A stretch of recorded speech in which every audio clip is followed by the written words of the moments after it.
Chapter 1965. Tear of the Azure Heavens. Chapter 1965.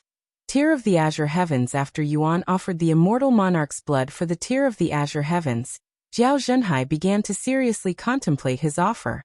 The Immortal Monarch's blood would not only help the Azure Dragon clan recover their weakened bloodline, but might even strengthen it past their original purity.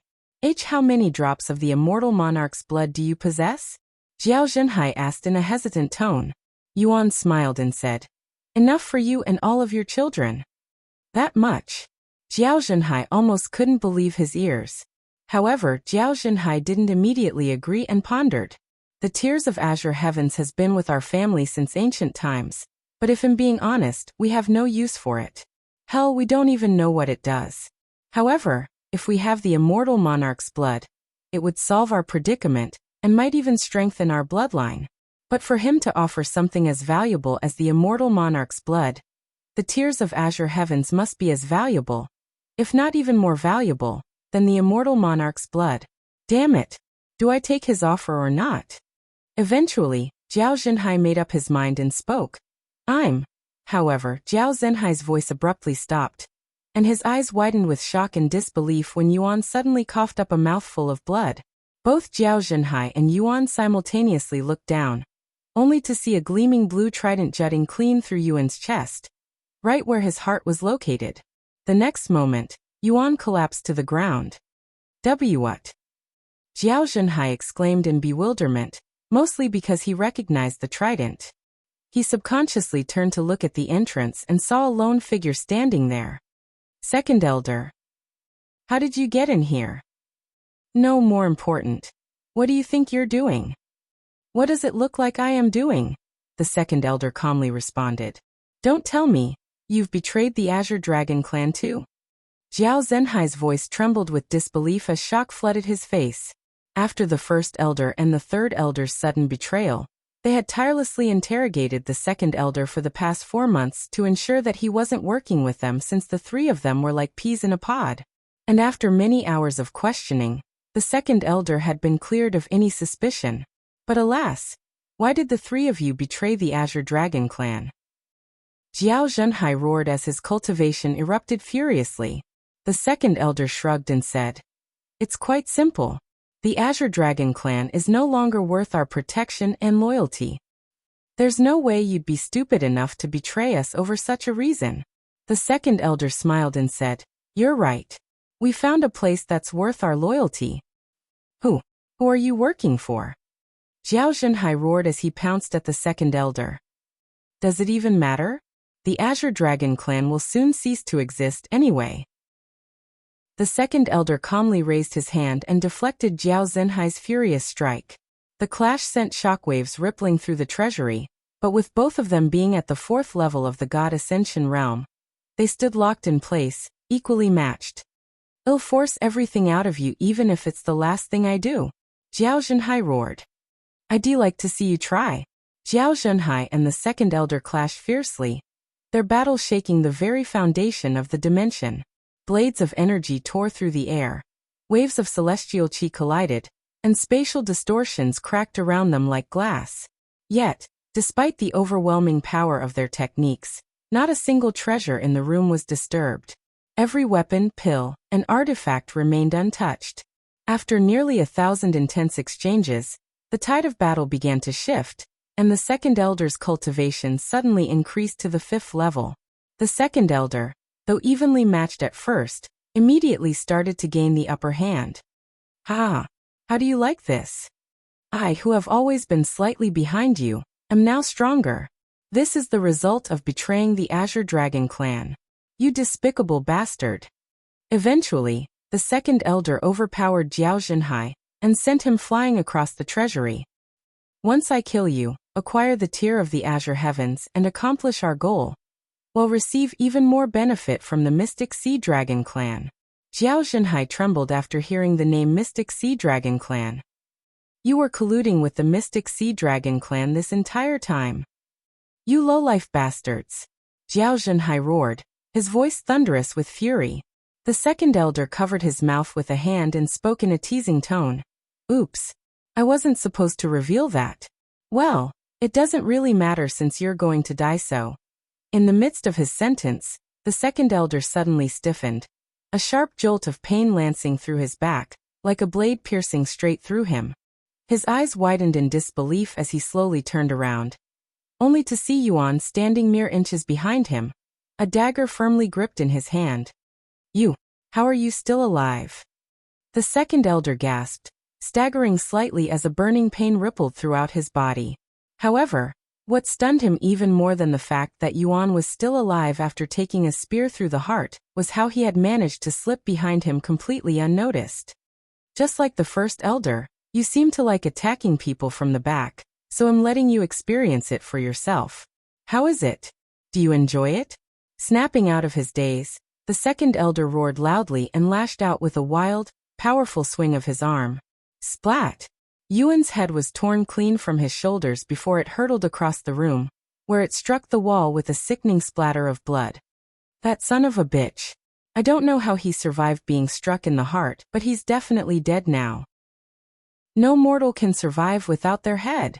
However, as the second elder turned away from the blood-smeared wall and back toward Yuan, his eyes widened in shock and his complexion paled instantly, almost as if he'd seen a ghost. "Sup?" Yuan said with a smile on his face. Chapter 1966. A Glimpse of Xian's Prowess. Chapter 1966. A glimpse of Xian's prowess. As if struck by a sudden nightmare, the second elder recoiled in horror. With a sharp gasp, he leapt backward instinctively. What the hell are you?" the second elder exclaimed, his voice riddled with fear. "How are you still alive?" Before Yuan could even respond, the second elder spoke again. "It can't be. That regenerative ability. You're a demon." "Ha ha ha." Yuan laughed at the second elder's assumptions. "Are those your last words?" The second elder clenched his fists and roared. "So what if you're a demon? You're still a mere divine emperor. I can crush you with a finger." The second elder raised a trembling finger at Yuan, gathering celestial chi with murderous intent blazing in his eyes.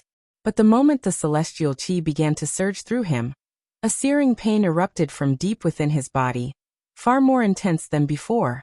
His expression twisted in agony as the burning sensation multiplied, coursing through his veins like wildfire, threatening to tear him apart from the inside. "This is poison. You poison me." The second elder immediately retrieved a handful of pills and swallowed them simultaneously after realizing Yuan had poisoned him. "Those pills won't save you," Yuan said coldly. "Heaven's Bane is one of the most lethal poisons in the universe. Unless you have specifically prepared for it, you won't get rid of it." Moreover, Yuan had struck the second elder with Baneful Abyss, his sole weapon that not only amplified the potency of Heaven's Bane, but also accelerated its effects to a terrifying degree. Despite having a much higher cultivation than the first elder, it took less time for the second elder to succumb to the poison. The second elder fell to his knees a moment later. However, despite his seemingly hopeless situation, he smiled and said, "So you managed to kill my physical body, but as long as my soul is intact, I am not dead." "I know," Yuan said. "I also know that I don't have the power to destroy your soul. However, I know someone who can." "Ha ha." The second elder laughed, even as pain twisted his features. "If you're talking about the clan leader, not even he could destroy my soul. Don't underestimate a God Ascension Realm cultivator." Yuan narrowed his eyes slightly, his tone calm and dismissive. "God Ascension?" he sneered. "I've killed more of them than I can count." Yuan immediately put away Baneful Abyss and retrieved number 1 under heaven. "Xian, I'll leave him to you. What happened to using my energy on something worth it?" "He's hardly worth my energy," Xian said. "I know, but unfortunately, we cannot let him live." Suddenly, number 1 under heaven began to tremble, its entire form radiating an intense golden light. The brilliance grew blinding, until the light itself began to shift, condensing, reshaping. Moments later, standing where the weapon once hovered was the beautiful figure of an adult woman. Her presence was regal and imposing, her voluptuous form wrapped in flowing black and golden robes that shimmered like starlight. His sword transformed into a human? Jiao Zhenhai watched the scene before him with a dumbfounded expression. Zixian examined her body for a moment before turning to look at Yuan with a dissatisfied face and said, I am able to take this form since you've improved your cultivation to Divine Emperor, but it's not good enough. I can barely last a few minutes right now, and that won't be anywhere near enough to satisfy me. I will need to be able to remain in this form for at least a month to have a proper session with you. A whole month? Please spare me. Yuan said with a stiff smile. I refuse. This is non-negotiable, especially since you left me in that depressing place for so long. The second elder stood frozen, his eyes locked on Zixian as she casually chatted with Yuan, but not out of infatuation. It wasn't her devastating beauty that left him dazed, but the overwhelming, unfathomable aura radiating from her presence. Anyway, let me take care of this trash first. Zixian slowly turned her gaze toward the second elder. The moment her eyes met his body began to tremble uncontrollably. The sheer weight of her presence, conveyed through nothing more than a casual glance, was enough to crush his will. In that single moment, all hope drained from the second elder's eyes. He knew he wasn't facing a cultivator, but something far beyond his comprehension. How dare a lowly rat lay its filthy paws on my beloved? Zixian's voice rang out. She took a single step toward the second elder, graceful yet absolute. The moment her foot touched the ground, a ripple of overwhelming force erupted outward, infused with supreme sword chi. The entire dimension quaked in silent awe, as if bowing to the sheer majesty of Zixian's presence. All around them, the display cases that had remained undamaged even through the cataclysmic battle between Jiao Zhenhai and the second elder began to crack. As Zixian took her second step, every display case within the treasury dissolved into countless fragments impossible to see with the naked eye. The second elder's body met the same fate. One moment he was there, and he was gone the next. No blood, no remains. Not even a speck of dust lingered. He had been erased, utterly and completely. Yet, the second elder was still alive, as his soul still existed. However, that wouldn't last long, lasting only until Zixian took her third step. Realizing that he was a goner, the second elder spoke to Jiao Zhenhai through voice transmission before he was erased from existence. Even if you kill me, the Mystic Sea Dragon clan is already on their way here. It'll only be a matter of time before the Azure Dragon clan falls to them. After the second elder was reduced to nothingness, Zixian turned on her heel and began walking toward Yuan. Her steps, though silent, carried a presence that made the very air part before her. When she stood before him, her body glowing, she leaned in and gave him a passionate kiss with her soft lips. I'm going to take a nap. Work hard to improve your cultivation so we can have more fun later, she said to him before returning to her sword form and going silent. Chapter 1967. Consuming the Tear of the Azure Heavens. Chapter 1967. Consuming the Tear of the Azure Heavens. After putting away number 1 under heaven, Yuan turned to look at Jiao Zhenhai, who was sitting on the floor with a dazed look on his face, and said, I apologize for the destruction of this place. Jiao Zhenhai looked around with a dumbfounded look on his face before responding, It's fine. As long as the treasures themselves aren't damaged. Thank you. Now then, about what you were trying to tell me about our offer. Jiao Zhenhai slowly stood up before speaking in a solemn tone. I am willing to give you the Tear of the Azure Heavens for the immortal monarch's blood, but I want one more thing from you. What is it? Help me defend my Azure Dragon clan, said Jiao Zhenhai with a serious frown on his face. Defend the Azure Dragon clan? What about you talking about? Yuan raised an eyebrow, unaware of what the second elder said to Jiao Zhenhai through voice transmission. Jiao Zhenhai immediately explained the situation. The Mystic Sea Dragon clan, whom the elders have been working with, are coming here as we speak. The second elder said this to me right before his death through voice transmission. Without the 3 elders, our chances of defeating the Mystic Sea Dragon clan are slim to none. However, with you, and your sword's assistance, we might be able to win. Yuan didn't immediately respond. Zixian had expended most of her energy just now and would probably take several weeks, if not months, to fully recover. If the Mystic Sea Dragon clan showed up before she recovered, it might get a bit dangerous. Of course, he still had Dragon Goddess Yeo, but he wasn't sure how much she could actually do in her current state.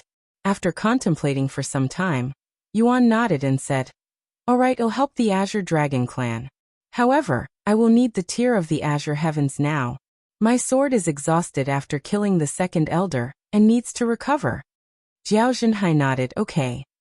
Sometime later, Jiao Zhenhai handed the Tear of the Azure Heavens to Yuan. "I'm going to use this right now. You should alert the rest of your family. I know this isn't the proper time to ask this, but what does it do?" Jiao Zhenhai couldn't contain his curiosity. However, Yuan shrugged and responded in a genuine voice, "I don't know." "What? Then why do you want it?" "My instincts," he said. Jiao Zhenhai fell silent. After a moment he asked, "Are you going to do it here?" "Preferably. Since nobody can disturb me here." "Don't worry, I won't steal your treasures, if that's what you're worried about. I trust you." Without saying anything else, Jiao Zhenhai left the treasury and summoned everyone from the Azure Dragon clan. Meanwhile, Yuan sat on the floor with the Tear of the Azure Heavens in his grasp. Yuan's cold resistance has been increasing since he touched the Tear of the Azure Heavens, which was a pleasant surprise.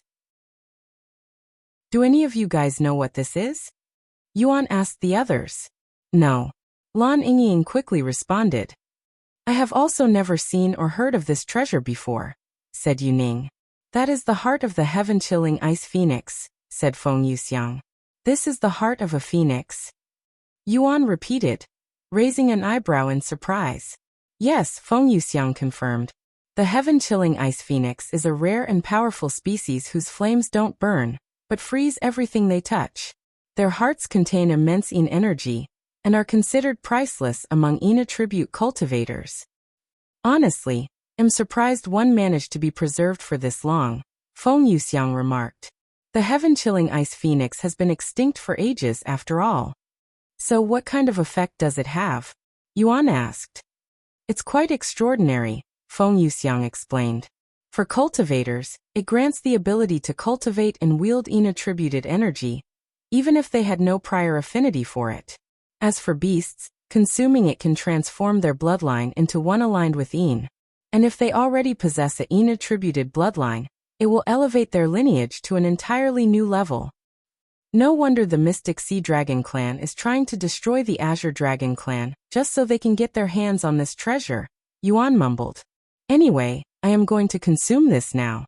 Without a moment of hesitation, Yuan brought the heart of the heaven-chilling ice phoenix to his lips and took a bite. Though it had the hardness of crystals, his teeth sank into it effortlessly, as if biting into a piece of delicate cake. The moment it touched his tongue, the crystallized heart melted away like cotton candy, releasing an intense wave of chilling energy that spread through his body. Suddenly, Yuan's entire body erupted in a blaze of azure-colored flames, radiating an intense cold so profound it felt as though he were being burned and frozen simultaneously. The surrounding air trembled, and in the blink of an eye, the entire treasury was coated in a thick layer of glistening ice. Shelves, walls, even the very ground beneath him crystallized under the overwhelming Yin energy now pouring from his body. Yuan himself also turned into an ice statue. As for his cold resistance, it improved at a frightening rate. In just a few days, his progress skyrocketed to 99%. Meanwhile, the Azure Dragon clan began mobilizing for war against the Mystic Sea Dragon clan. With a population exceeding 100,000, including those residing in the city, their forces were vast.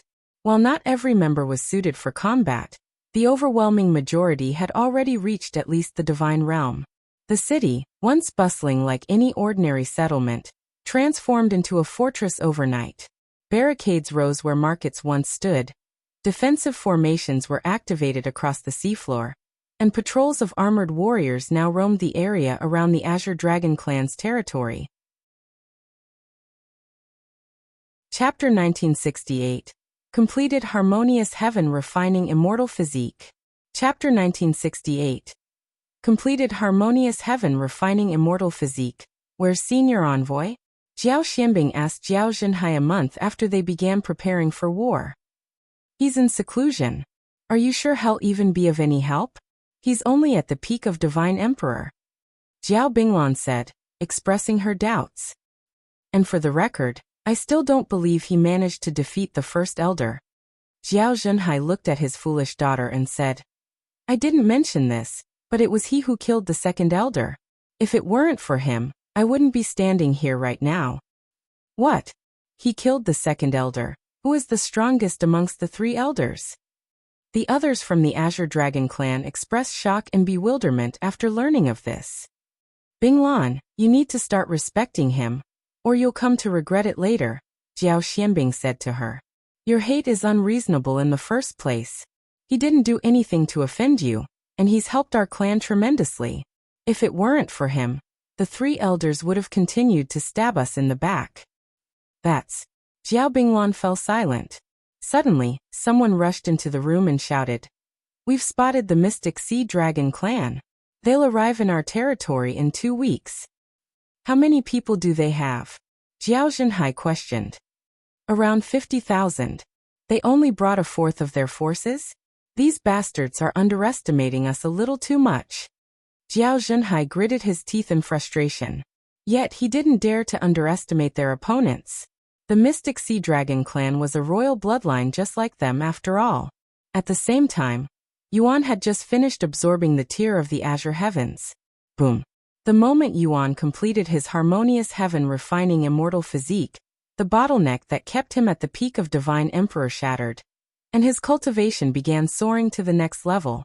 In the blink of an eye, Yuan's cultivation surged to the peak of the Divine Ancestor realm, just a single step away from Immortal Ascension. However, entering the Immortal Ascension realm wasn't as simple as accumulating enough spiritual energy. A cultivator needed exceptional soul strength and, more importantly, profound insight into the nature of cultivation itself. This was the barrier that trapped countless experts at the Divine Ancestor level. Of course, Yuan was no ordinary cultivator.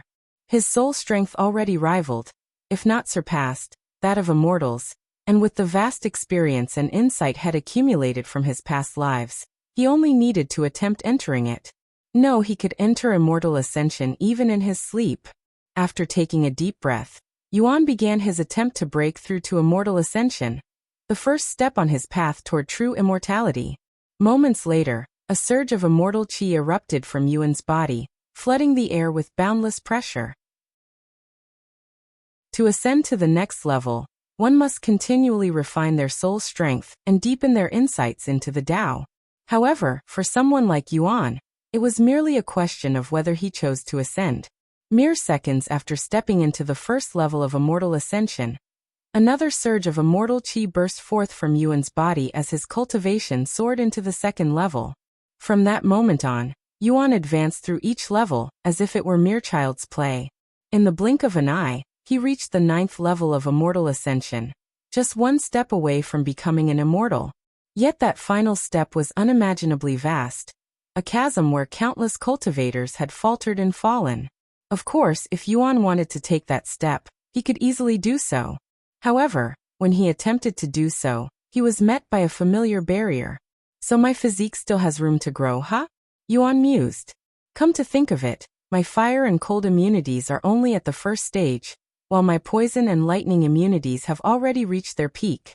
Congratulations on reaching the peak of Immortal Ascension, young master. Liuxiang cheered loudly. You're now only a step away from becoming a bronze immortal, said Lan Yingying. I have never seen or heard anyone going from the first level to the peak in one sitting. Yuning muttered in a dazed voice. It's not just my cultivation that benefited from the tear of the Azure Heavens. I also acquired new abilities. Yuan flipped his palms and summoned a blue flame. That's the heaven-chilling Ice Phoenix's unique flames, the heaven-freezing flame. Liuxiang exclaimed. This is just one of the few abilities I acquired. I'll show you the rest later, Yuan said with a smile. Anyway, how long have I been cultivating? He then asked. A little over a month. Since nobody disturbed me, I guess the Mystic Sea Dragon clan has yet to arrive. Alright, let's go check out the situation. Yuan left the treasury shortly after. The moment Yuan exited the treasury, Jiao Zhenhai sensed it and immediately stopped everything he was doing to meet with Yuan. Senior Envoy, are you done with your seclusion? Jiao Zhenhai asked him. Yuan nodded and said, Yes. He released some of his cultivation. 9th level Immortal Ascension. Did you really reach that level from the peak of Divine Emperor in just a month? Jiao Zhenhai cried out loud, not daring to believe his eyes. It's mostly thanks to the Tier of the Azure Heavens. What? Tier of the Azure Heavens? What is he talking about, father? Jiao Binglan inquired with a dazed look on her face. Jiao Zhenhai, who kept their deal a secret this entire time, finally explained the full situation to everyone there. Chapter 1969. The Mystic Sea Dragon Clan's Invasion. Chapter 1969. The Mystic Sea Dragon Clan's Invasion. What? You gave our family heirloom to him. Binglan exclaimed with a horrified expression after hearing Jiao Zhenhai's explanation. It wasn't just Jiao Binglan.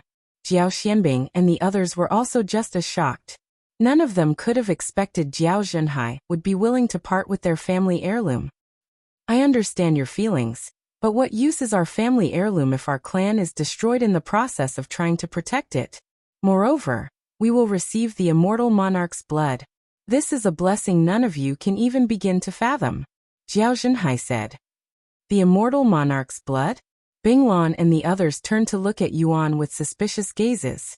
Yuan smiled back and said, Thank you for letting me consume the Tier of the Azure Heavens. Here is the immortal monarch's blood as promised. Before coming out of the treasury, Yuan collected several drops of his blood and stored them in small glass vials. He retrieved a wooden box and handed it over to Jiao Zhenhai, who accepted it with trembling hands. Jiao Zhenhai wasted no time opening the box the moment it was in his grasp, and sure enough, there were 6 vials resting inside, just enough for him and his children. The Mystic Sea Dragon Clan will arrive in 2 weeks. We need to absorb this to strengthen ourselves before then. Jiao Zhenhai handed a drop of the immortal monarch's blood to each of his children. Thank you, Senior Envoy. Jiao Xianbing bowed to him. Yuan shook his head and said, No, you don't need to thank me. I didn't give it to you for free. It was an exchange. Jiao Zhenhai and the others wasted no time and went to absorb the immortal monarch's blood. Meanwhile, Yuan asked around about the Mystic Sea Dragon Clan. Who are the Mystic Sea Dragon Clan? Yuan asked the first person he came across. They've been longtime rivals of the Azure Dragon Clan since ancient times, as both possess the power to command the waters. However, the Mystic Sea Dragon Clan has been adapting more ice attribute techniques lately.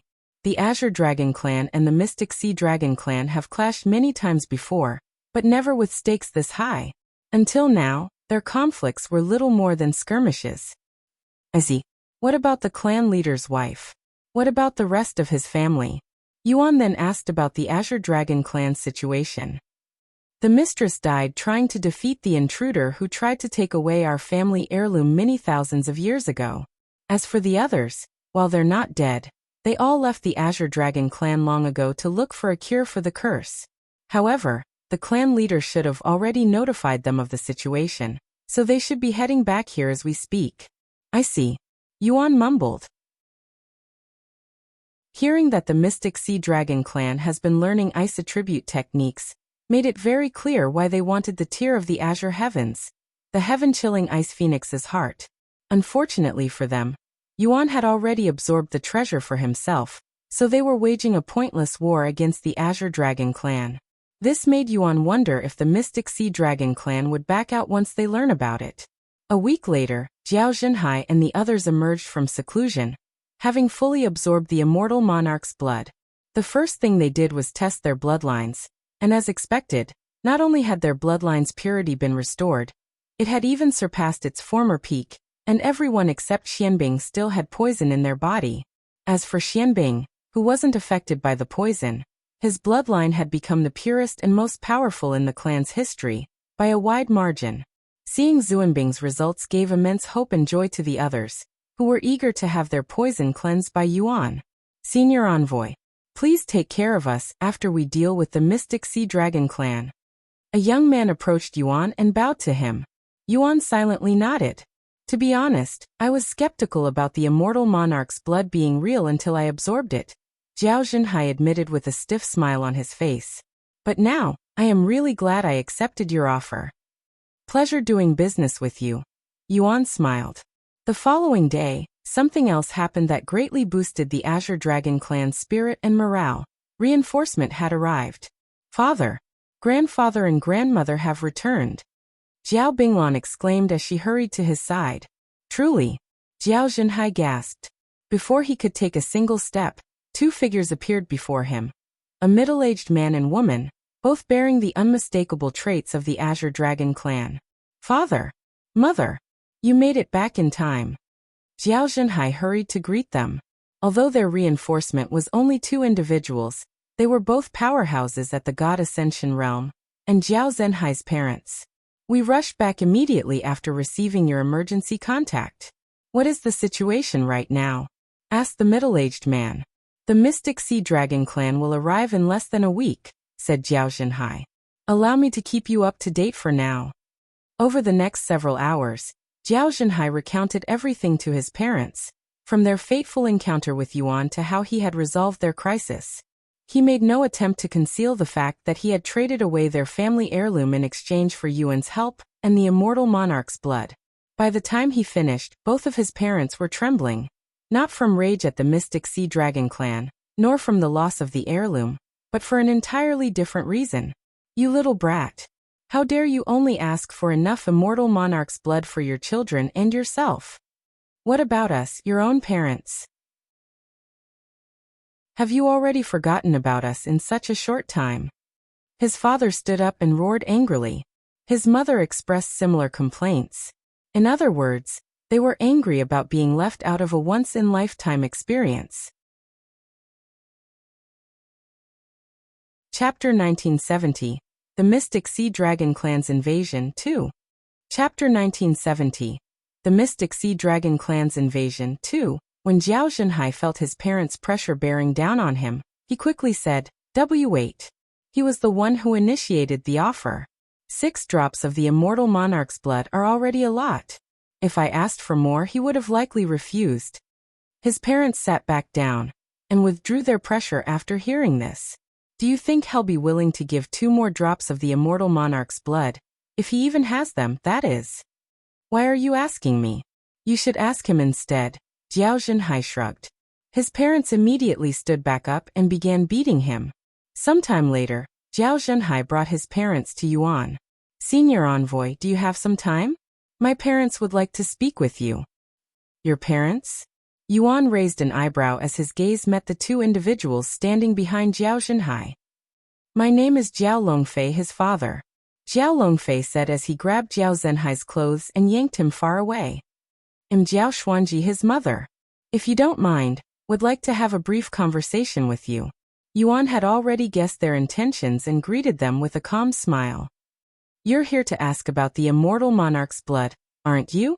The couple was stunned by his directness, caught off guard, and left momentarily speechless. While that is part of the conversation, we mainly wanted to thank you for helping our family. Jiao Longfei responded in a stiff tone. Yuan then said, Unfortunately, my transaction with the clan leader has already ended, and I am only helping the Azure Dragon clan because you have something that I need. That's... Just as Jiao Xuanji opened her mouth, Yuan interrupted. However, that doesn't mean I cannot make a new transaction with you too. If you want the immortal monarch's blood, I still have some left. Really? What do you want for them? Jiao Xuanji exclaimed, her voice full of excitement. 1. No. We'll give you 2 treasures from our treasury for each drop. Jiao Longfei said as he raised 2 fingers before him. Yuan responded by showing 3 fingers. Make it 3 and you'll have a deal, so 6 treasures in total. Deal. Although Jiao Xuanji hesitated for a split second, he quickly made up his mind and agreed to Yuan's offer. Thank you. Here you go. Yuan immediately retrieved 2 vials and handed each of them one. Since the Mystic Sea Dragon clan will be invading soon, I'll give these to you ahead of time. You won't regret it. The couple immediately left to absorb the blood. 3 days later, the Mystic Sea Dragon clan arrived earlier than expected, before Jiao Zhenhai's parents could finish absorbing the blood. However, since they have already started absorbing the blood, they couldn't be disturbed, so the Azure Dragon clan had to deal with the invasion without them for now. Meanwhile, the Mystic Sea Dragon clan came to a halt just outside the Azure Dragon clan's underwater city, their 50,000-strong army standing tall, exuding unwavering confidence. Amidst the sea of soldiers, a lone figure with a familiar face stepped forward and spoke in a voice so powerful it echoed through the city, reaching even the depths of the Azure Dragon clan's living quarters. Azure Dragon clan, the Mystic Sea Dragon clan will grant you 24 hours to hand over the tier of the Azure heavens. If you do not meet our demand within the time limit, don't blame us for whatever happens afterward. That's the third elder. So the rumors calling him a traitor were true. The people of the Azure Dragon clan were greatly shocked to see the third elder standing with the Mystic Sea Dragon clan. Xiao Zhenhai appeared before them and sneered coldly. So you'll turn around and leave if we give you the tier of the Azure heavens? The third elder laughed out loud before responding. Of course not. If you hand over the treasure, the Mystic Sea Dragon clan will spare your lives. However, you'll have to come under our clan's name as servants. The Azure Dragon clan as servants? In your damn dreams. Suddenly, Yuan appeared beside Xiao Zhenhai and scanned the place with a composed expression. Where's the first elder? Did he still end up dying even after you saved him? Yuan asked calmly. In the very next instant, a surge of overwhelming bloodlust swept through the area as a new figure suddenly appeared. Yuan shifted his attention to this newcomer. A handsome young man he didn't recognize. The handsome young man then roared. I only lost that time because I had underestimated you and didn't use my full strength to avoid being exposed. It will not happen again. This time, I swear I will shred you to pieces. Oh, you managed to get a new body in such short time? I'm impressed, Yuan said with a faint smile. Sure enough, the striking young man before him was none other than the first elder, who had transferred his soul into this new vessel after Yuan's poison had destroyed his original body. However, having transferred his soul to a new body in haste, the first elder suffered a severe backlash, and his cultivation plummeted by 2 full levels, diminishing him to a mere true immortal. Whether the Azure Dragon clan hands over the treasure or not, you're dead meat human. Xiao Zhenhai then stepped forward and asked, where are the rest of the Mystic Sea Dragon clan? I highly doubt they'd entrust such a massive army to you, and let you come here alone. The third elder smiled and said, wouldn't you like to know? Unfortunately, I cannot tell you. Xiao Zhenhai and the others frowned, feeling uneasy about the whole situation. What if there are more of them than the 50,000 in front of us right now? They all considered this possibility. After a moment of silence, Xiao Zhenhai spoke. Is that so? Well, I have some unfortunate news for you too. The tier of the Azure heavens you bastards so desperately want is no longer in our hands. We gave it away. You what? The first elder and the third elder shouted simultaneously, their eyes growing as wide as saucers. Chapter 1971. The Mystic Sea Dragon Clan's Invasion 3. Chapter 1971. The Mystic Sea Dragon Clan's Invasion 3. Why, you're lying. There's no way the Azure Dragon clan gave away its family heirloom. The third elder pointed his trembling hand at them and shouted, his voice filled with doubt and disbelief. Who do you think you're fooling, Xiao Zhenhai? We know you better than anyone here. You wouldn't dare to part with that treasure even at your deathbed.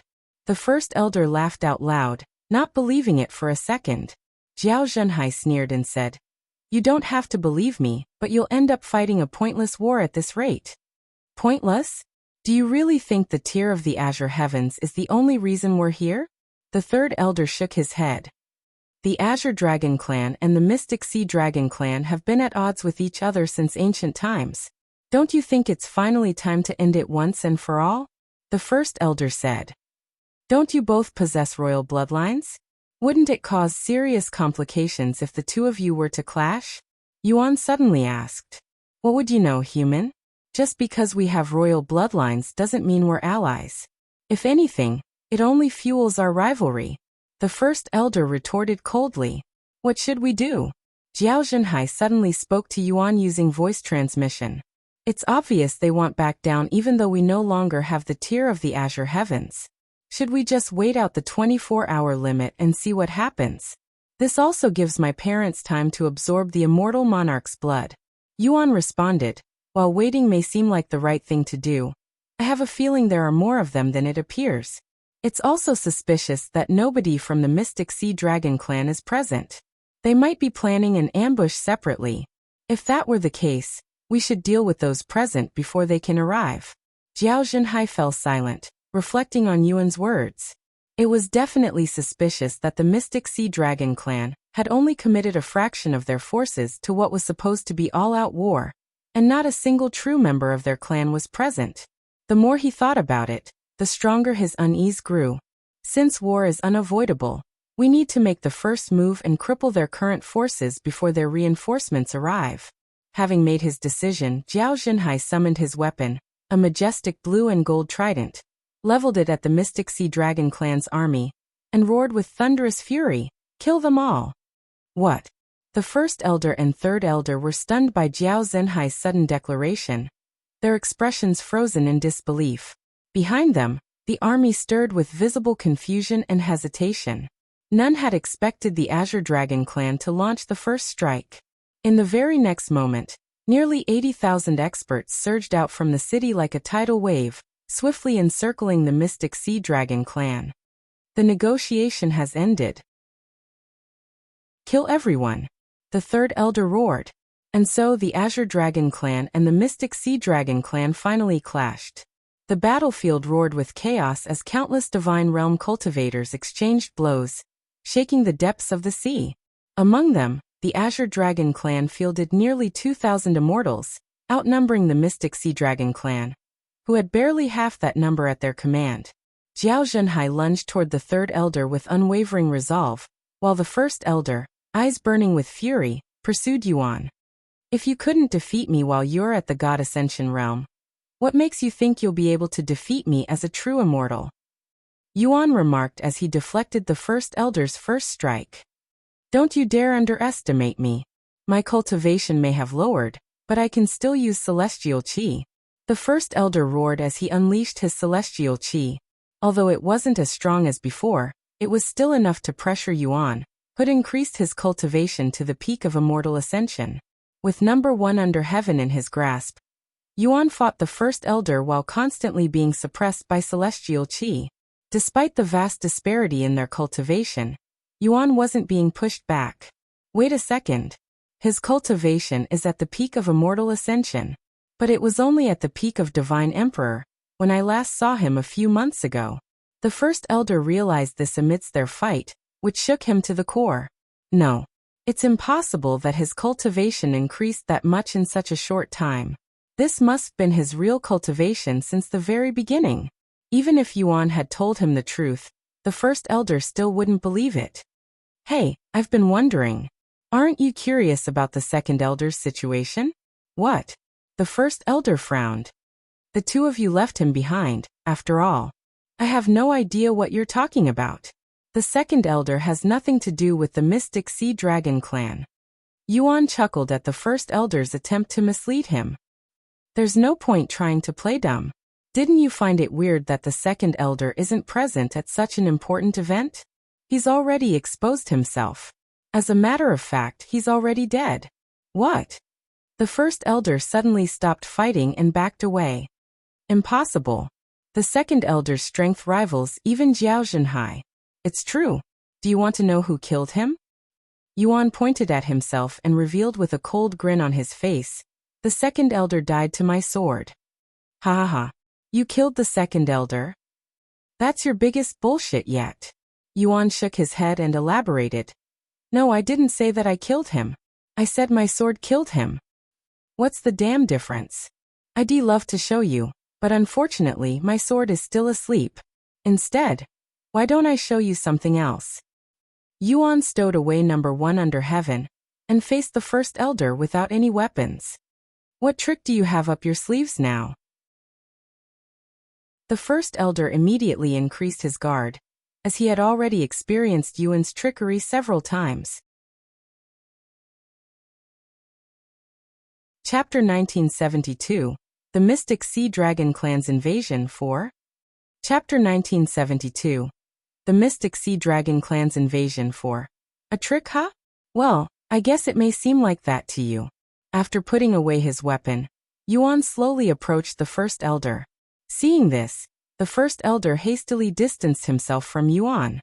A profound light flickered within Yuan's eyes, and he spoke in a low but commanding tone, "Halt." The First Elder was greatly shocked when his body suddenly stopped listening to his commands and halted all movements. "Get on your knees." As if Yuan's words held dominion over his very soul, the First Elder dropped to his knees and knelt before him. What is going on? What did you? Shut up. You will only speak when given permission. The First Elder tried to speak, but not a single word escaped. His lips felt as heavy as a mountain, and even the act of opening his mouth was beyond him. He frantically darted his gaze across the battlefield, desperate to see if anyone was witnessing this humiliation. But in the midst of the blood-soaked chaos, where every cultivator fought for their life, not a single soul noticed the silent, one-sided submission playing out between Yuan and the First Elder. What the hell is going on? Why isn't my body listening to me? Did he poison me again? But when did he do it and how? The First Elder believed he was poisoned again, but had never experienced or heard of such a powerful poison. What's on your mind? Let me guess. Are you thinking that I poisoned you again? Yuan suddenly spoke. The First Elder's eyes widened with surprise at Yuan's words. So I'm right, huh? Well, fortunately for you, I didn't poison you. The surprise on the First Elder's face turned to puzzlement after hearing this. If he wasn't poisoned, what could be the cause of this phenomenon? Since you're going to die soon, I'll let you in on a secret. Yuan moved his lips near the First Elder's ears but spoke through voice transmission just in case. I was lying when I said that I was Dragon Goddess Yu's envoy. In reality, I am the Immortal Monarch. The First Elder's eyes nearly popped out of their sockets from shock. The Immortal Monarch? What kind of nonsense is he talking about? However, as much as he wanted to deny it, it would explain why he was obeying Yuan's every command. Now die for me. Yuan wasted no time and commanded the First Elder to die. The First Elder coughed up a mouthful of blood as he subconsciously destroyed his own heart. However, although the First Elder's physical body died, his soul was still alive, and while his cultivation had dropped to the true immortal realm, his soul was still at the God Ascension level. Yuan knew he couldn't kill the First Elder so easily, nor did he care to try.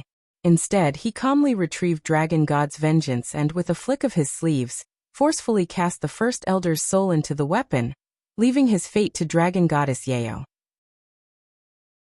The moment the soul was sealed within, Dragon God's vengeance trembled violently, as though roaring in fury, echoing the wrath of the goddess within. I'll probably have an earful later. Yuan swallowed nervously.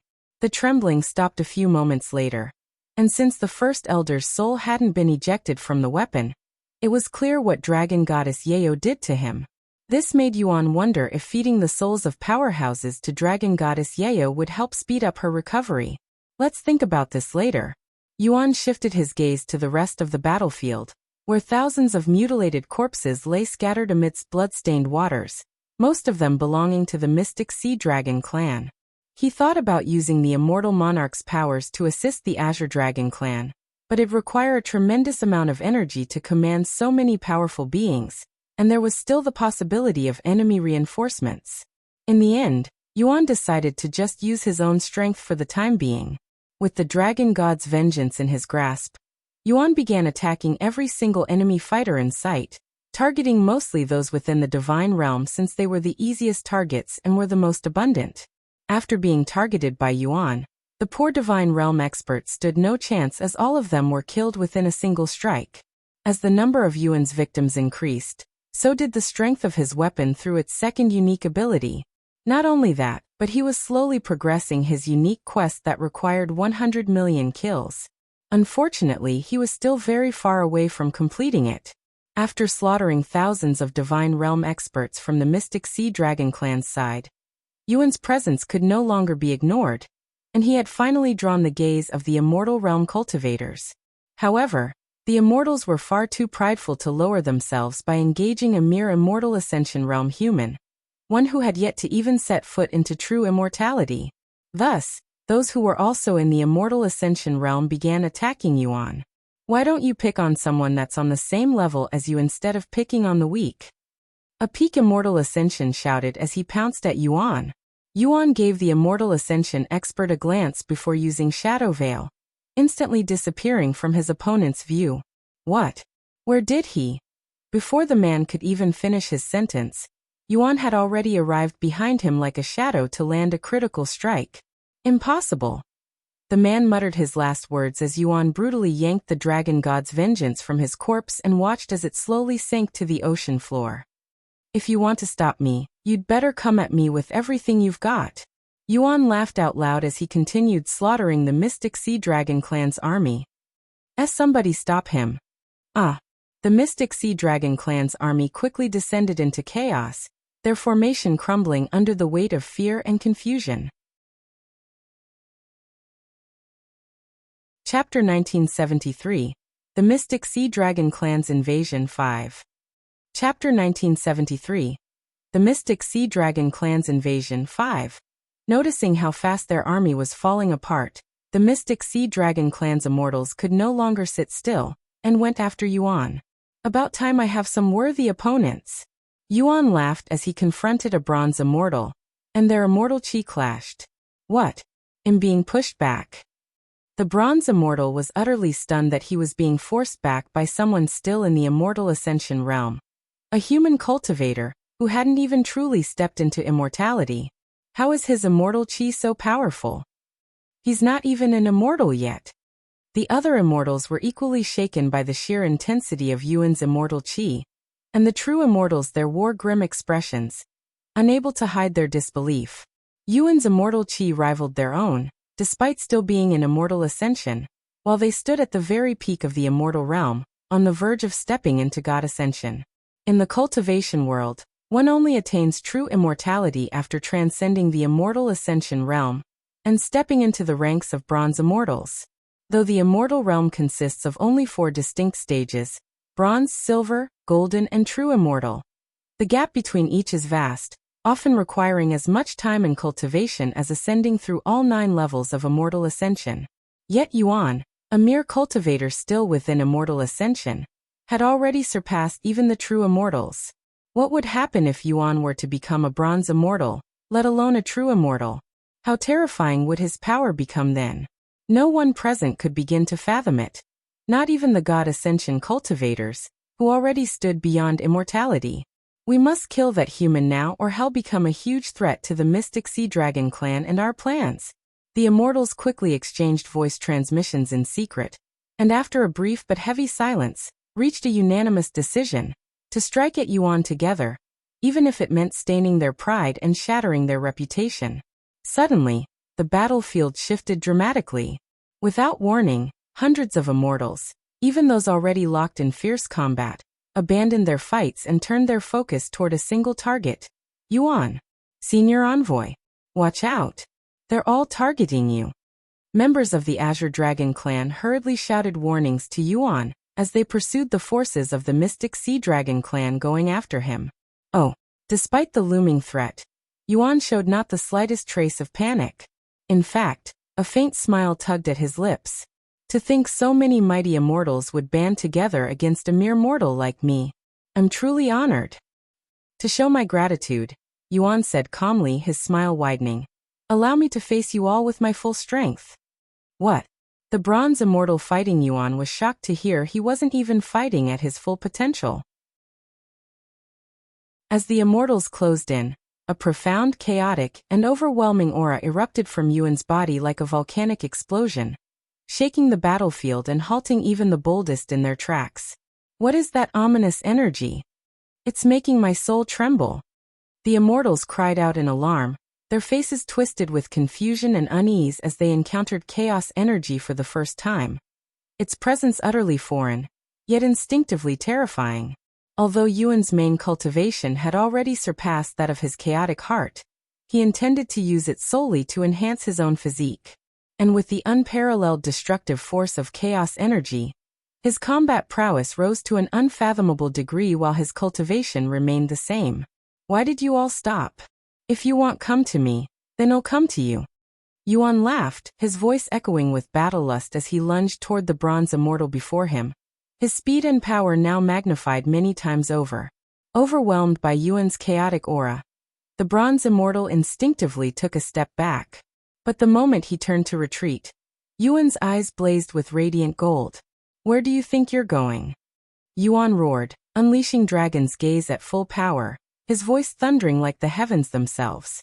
The bronze immortal instantly froze in place, his soul gripped by an overwhelming pressure that crashed down like a divine hammer. In the very next moment, without Yuan lifting a finger, the bronze immortal coughed up a mouthful of blood and collapsed, his soul shattered under the weight of Dragon's gaze. After all the power he had gained within the primal expanse, especially with his dragon powers, Yuan's Dragon's gaze had evolved to a terrifying degree. It was potent enough to shatter souls outright, especially when unleashed at full intensity. Did he just use Dragon's gaze? Why does he know that technique? I thought he was human. Even though they weren't directly targeted, Yuan's Dragon's gaze was so powerful that it sent tremors through the souls of everyone nearby, leaving them shaken to their core. Not just Dragon's gaze, he can use Dragon Awakening too. He's definitely a dragon. We were fooled into underestimating him. Snapping out of their daze, the immortals steeled themselves and renewed their assault, launching a coordinated attack against Yuan with grim determination. Not daring to get too close to Yuan because of his dragon's gaze, the immortals attacked him from afar. Hundreds of martial techniques rained down on Yuan all at once, yet he made no effort to dodge or defend. He simply continued to charge forward, letting the attacks crash against his body without the slightest concern. The combined assaults from the bronze and silver immortals couldn't even leave a scratch on Yuan's body, while strikes from the golden immortals merely allowed him to feel the sting of real pain. As for the true immortals, their attacks were powerful enough to tear through his defense and draw blood. Yet he regenerated any damage received instantly, recovering in full before the immortals could even blink their eyes in astonishment.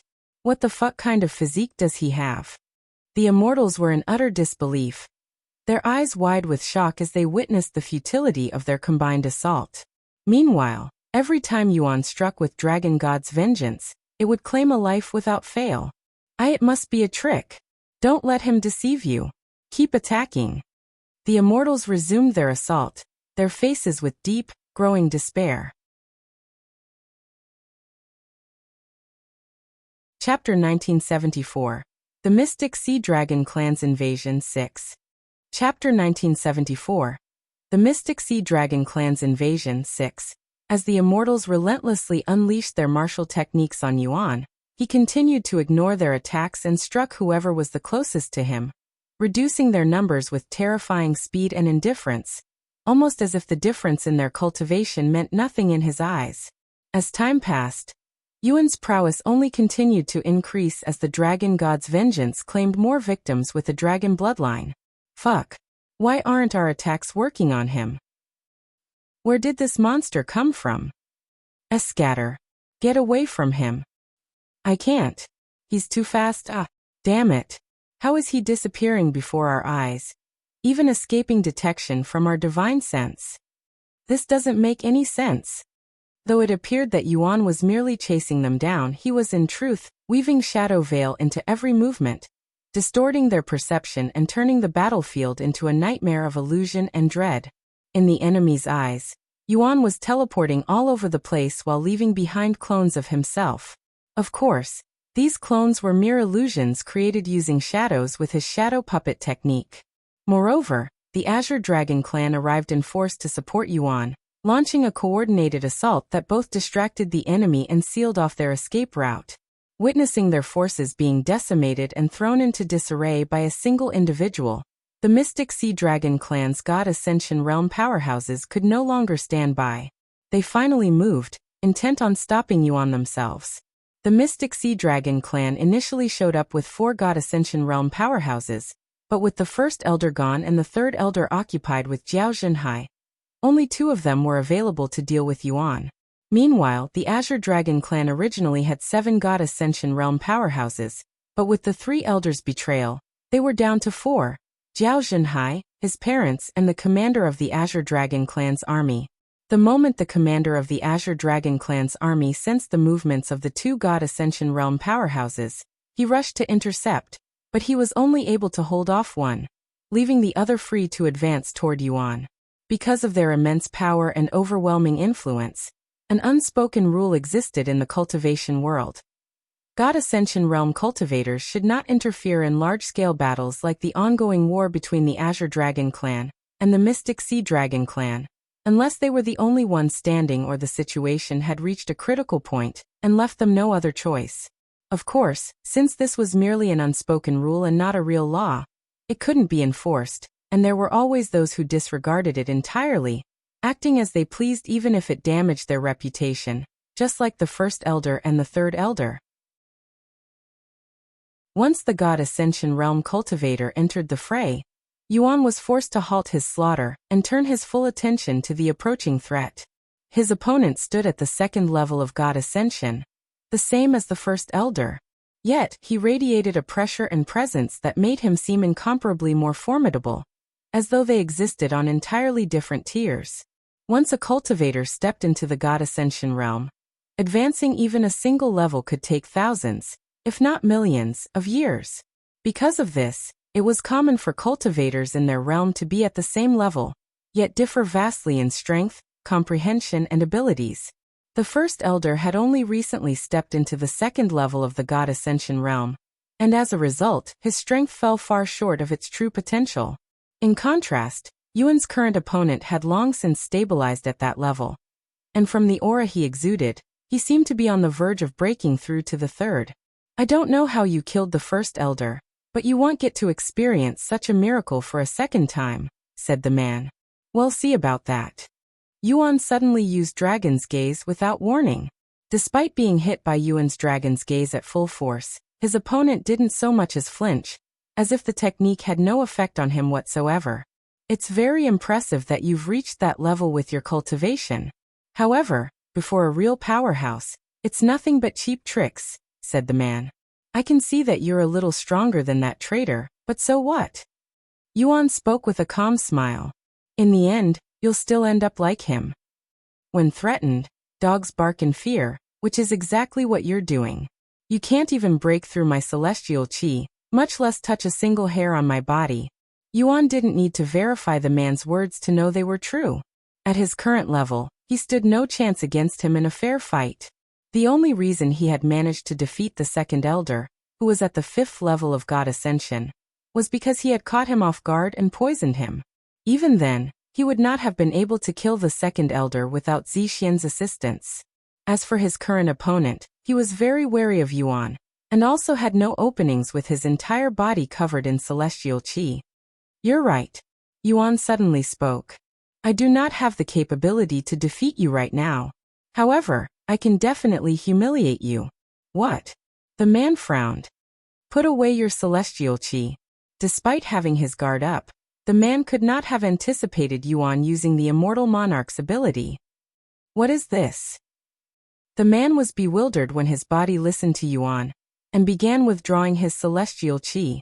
He hastily tried to resist the command, succeeded, and managed to stop himself from removing all of his celestial qi. However, had already removed some of his celestial qi by then, giving Yuan enough time to strike once. Don't move. Yuan struck using the Dragon God's vengeance with all of his might, driving it directly into the man's chest. The man hastily retreated, but it was too late. By the time he managed to pull away, a gaping hole had already been torn through the center of his chest. What's this? Not only did I manage to penetrate your celestial qi, but I even managed to put a hole in your chest. Yuan acted surprised, even letting out a cheeky chuckle as the man stared at the hole in silence. Chapter 1975. Wielding Celestial Qi. Chapter 1975. Wielding Celestial Qi. How dare you? A mere mortal. Mock me. The God Ascension expert trembled in anger, as he felt a sense of humiliation he hasn't experienced for a long, long time. In his eyes, It was akin to an elephant being crippled by a single ant whom he could easily crush with a finger. "I'll fucking skin you alive." The man suddenly released a beastly roar as he abandoned his human form and grew into a massive whale that could cover the entire underwater city. When a beast reverts to its original form, its overall strength would rise exponentially, but at the cost of greatly reduced mobility, a trait many regarded as the most critical advantage in battle. For this reason, most chose to remain in their human form, even in the face of death. However, the God Ascension expert wasn't worried about losing his mobility, since his opponent couldn't penetrate his defenses without trickery. "I don't know what trickery you used just now, but it will not work a second time." Even as he stood before a colossal entity capable of swallowing an entire city with a single breath, Yuan's expression remained unchanged with a calm smile on his face. In the very next moment, the whale unleashed a barrage of celestial qi, shaped into countless thin needles, but in reality, each needle was massive, towering like skyscrapers as they rained down toward Yuan with devastating force. Though consumed by rage, the whale had not lost his reason and remained aware of his comrades battling nearby. As such, he restrained his power, opting for these compressed, controlled attacks to avoid causing collateral damage amidst the chaos. As for Yuan, since there was nothing he could realistically do to the celestial qi, he was forced to dodge the incoming strikes. However, he purposefully didn't completely avoid them, and would allow the celestial qi to land on some parts of his body, so he could train his comprehension. "Looks like you're having trouble. Need some assistance?" Yuning suddenly asked. "What do you have in mind?" "Unless I can get through his celestial qi, it won't matter. Only celestial qi can cut through celestial qi. Although my cultivation has dropped to golden immortal, I can still sense and manipulate celestial qi to a certain extent," she said. "Though I have never tried this before, I can theoretically help you gather celestial qi through your dantian, allowing you limited use. It's a very reckless thing to do, and I wouldn't have even brought this up if I weren't in your dantian, or I think your body couldn't handle celestial qi. However, it's clear that your body is beyond common sense." An excited smile appeared on Yuan's face after hearing Yuning's suggestion. "Let's try it," he quickly said without an ounce of hesitation in his voice. "Okay, give me a moment." A few seconds later, Yuning said, "I'm gathering celestial qi now." Yuning began collecting celestial qi while using Yuan's dantian as its storage. The very next moment, Yuan coughed up a mouthful of blood as searing pain tore through his body, feeling as if every inch of him was swelling beyond control, on the verge of bursting apart from within. Upon witnessing this, Yuning was overwhelmed with fear and immediately ceased her actions, unable to bring herself to continue. "Keep going," Yuan suddenly said. But it's only a little painful. I can handle it." Despite her reluctance, Yuning began gathering celestial qi again, albeit slowly. "What is he?" The whale stopped attacking Yuan when he noticed celestial qi was being gathered around him. "No. It can't be." His voice shook when he realized what was happening. "He's immortal. Mortals cannot wield celestial qi. It shouldn't be possible." It took some time, but Yuan eventually adapted to the celestial qi coursing through his body, and managed to move again. Of course, the pain remained intense, but it was now bearable. It's been a while since I last felt like this." In this moment, the celestial qi surging through Yuan made him feel nearly invincible. A sensation reminiscent of when he wielded heaven's supremacy, as though nothing in the world could stand in his way. You. What the fuck are you?" The whale roared in confusion and fear as he continued bombarding Yuan with celestial qi. Now that he could wield celestial qi, Yuan no longer avoided it. Instead, he met it head-on, clashing with it directly and without hesitation. With the dragon god's vengeance cloaked in celestial qi, Yuan bore through his opponent's celestial qi with almost no effort. Yuning swallowed nervously as she watched how skillfully Yuan wielded the celestial qi, like it was part of his own body. Even though he may have wielded celestial qi in his previous lives, to do so in a mortal's body is really something else. Yuning had already regarded Yuan as a monster of boundless potential, But what he was doing now defied even her wildest expectations, leaving her utterly stunned. What's wrong? Not so confident in your celestial chi now, are you? Yuan laughed maniacally as he shot toward the whale that loomed above like a mountain. The sight of Yuan wielding celestial chi was so utterly shocking that even those locked in fierce combat froze in place, their eyes fixed on him in disbelief, needing a moment to confirm that what they were witnessing wasn't some illusion. He's wielding celestial chi with the body of a mortal? Jiao Binglan and the others from the Azure Dragon clan were utterly speechless. Stay away from me, you monster! The whale suddenly returned to his human form and began running away in a panic. How dare you run after starting this fight yourself? Get back here, you damn coward! Yuan shouted as he chased after him. If you find any errors, ads pop up, ads redirect, broken links, non-standard content, etc.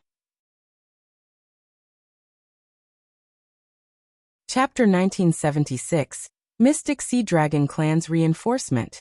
Chapter 1976, Mystic Sea Dragon Clan's Reinforcement. As the God Ascension expert turned to flee, Yuan immediately gave chase. However, being underwater, and with his opponent a native sea beast, Yuan quickly found himself outpaced, the distance between them widening with every passing second. Unable to close the distance, Yuan resorted to mockery, hurling taunts laced with scorn in hopes of provoking his opponent into a reckless, rage-fueled mistake. You dare call yourself a god when you're running away from a mortal like a frightened cat? Your comrades are still fighting for their lives while you abandoned the battlefield. Are you not ashamed of yourself? Even if you survive, you'll become an object of derision. Damn, look how fast you're going. I can't wait to tell my friends and the rest of the world about this. The God Ascension expert trembled with a mix of rage and humiliation as Yuan's taunts echoed from behind. He even coughed up a mouthful of blood in an effort to suppress his fury. But in the end, his fear ran deeper than his pride, leaving him powerless to turn back. However, just as Yuan was about to give up the chase, the man abruptly came to a halt. Yuan stopped as well, but instead of excitement, a deep frown formed on his face, sensing that something wasn't right. Sure enough, moments later, Yuan sensed numerous powerful auras rapidly closing in from the distance. Ha ha ha. They're finally here. The Mystic Sea Dragon clan's main army has finally arrived. The man laughed out loud after realizing what was going on. Yuan had anticipated the possibility of reinforcements arriving, but when he saw just how many powerhouses were converging upon him, he couldn't help but let out a weary smile. With a single glance, Yuan could tell their reinforcements numbered over 300,000. It was a massive army, far larger than the entire reported population of the Mystic Sea Dragon clan. This could only mean one thing. The Mystic Sea Dragon clan hadn't come alone, and had arrived backed by other forces. It didn't take long for the others to notice the Mystic Sea Dragon clan's reinforcements. And when the Azure Dragon clan realized the situation, their expressions turned grim, darkened by a growing sense of dread. Upon seeing their reinforcements arrive, those who had been clinging to life on the battlefield felt a surge of hope, and their morale soared to its peak. The third elder, who had been losing to Jiao Zhenhai, let out a booming laugh. Ha ha! I hope you didn't think we were all you had to deal with, because the real fun is only just beginning. Jiao Zhenhai clenched his fists. He remained silent, but his eyes were filled with despair. Even if his parents showed up right now, they'd still be completely outnumbered by the reinforcements. At the forefront of the massive army stood several figures exuding overwhelming presence. Each one a God Ascension realm cultivator ranging from the 1st to the 4th level, their very aura weighing down the atmosphere like a crushing tide. Leading them was a strikingly beautiful woman with silver horns curling from her head, and a tail swaying behind her. Her cultivation dwarfed the rest, standing at the 6th level of God Ascension. Sometime later, the army halted before Yuan and the God Ascension realm cultivator. General Ji, where do you think you're going? The woman suddenly spoke, her voice calm yet oppressive. Why are you heading away from the battlefield? That's. General Ji hesitated, shame flickering in his eyes. He couldn't possibly admit to fleeing from a mere mortal, not in front of so many watchful eyes. Even if he survived today, he would be reduced to nothing but a laughingstock. The woman spoke again. Is something stuck in your throat, preventing you from speaking? Or are you just too ashamed to admit that you'd run away from the battlefield? From a mortal, no less. General Ji's entire body trembled the moment he realized the woman had witnessed everything. My actions are inexcusable, Mystic Empress. He stammered, dropping to his knees. I am willing to accept whatever punishment you see fit. Humph. I will deal with you once we return. Until then, stay there and watch how it's supposed to be done. As you wish. The woman then turned her attention to Yuan with an amused smile tugging at her lips. After a moment of silence, she spoke. I have lived a long time, but this is my first time seeing a mortal wield celestial qi. You have my admiration and respect. Thank you. My name is Xuan, the head of the Mystic Sea Dragon Clan, and I have a proposition for you. Instead of fighting for the Azure Dragon Clan, who are destined to be destroyed soon, why don't you join my Mystic Sea Dragon Clan? General Ji expressed shock when the Mystic Empress offered Yuan to join their ranks instead of killing him, but he didn't dare utter a sound. If you serve my Mystic Sea Dragon Clan well, the Mystic Empress said with a faint amused smile, I might even consider accepting you into my family as a concubine. Yuan couldn't help but chuckle at her random offer. A concubine, huh? Did you offer the 3 elders the same thing? He asked. What is that bastard saying? The 3rd elder couldn't believe what he was hearing. The 3 elders? They're useful, but ultimately nothing more than tools. You're different. If you desire, I can even dispose of them for you after you join our side. Mystic Empress. That wasn't part of our agreement. The 3rd elder blurted out in panic, his face draining of color. The Mystic Empress' expression darkened, her gaze turning icy as it locked onto the 3rd elder. To think you still have the nerve to speak of our agreement, she said coldly, her voice rising with each word.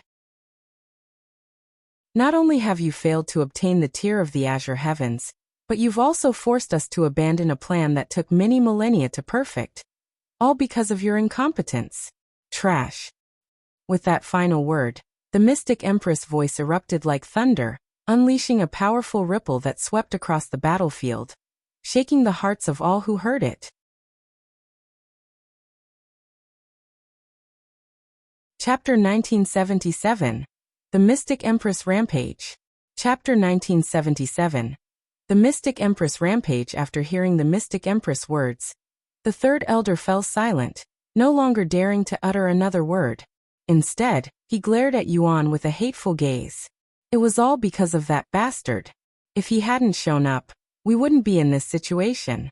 The 3rd elder blamed everything on Yuan, who showed up out of the blue and purified their poison. Unfortunately, the only thing he could do was complain about it. After scolding the 3rd elder for his incompetence, the Mystic Empress returned her attention to Yuan and spoke calmly. So, what do you think about my offer?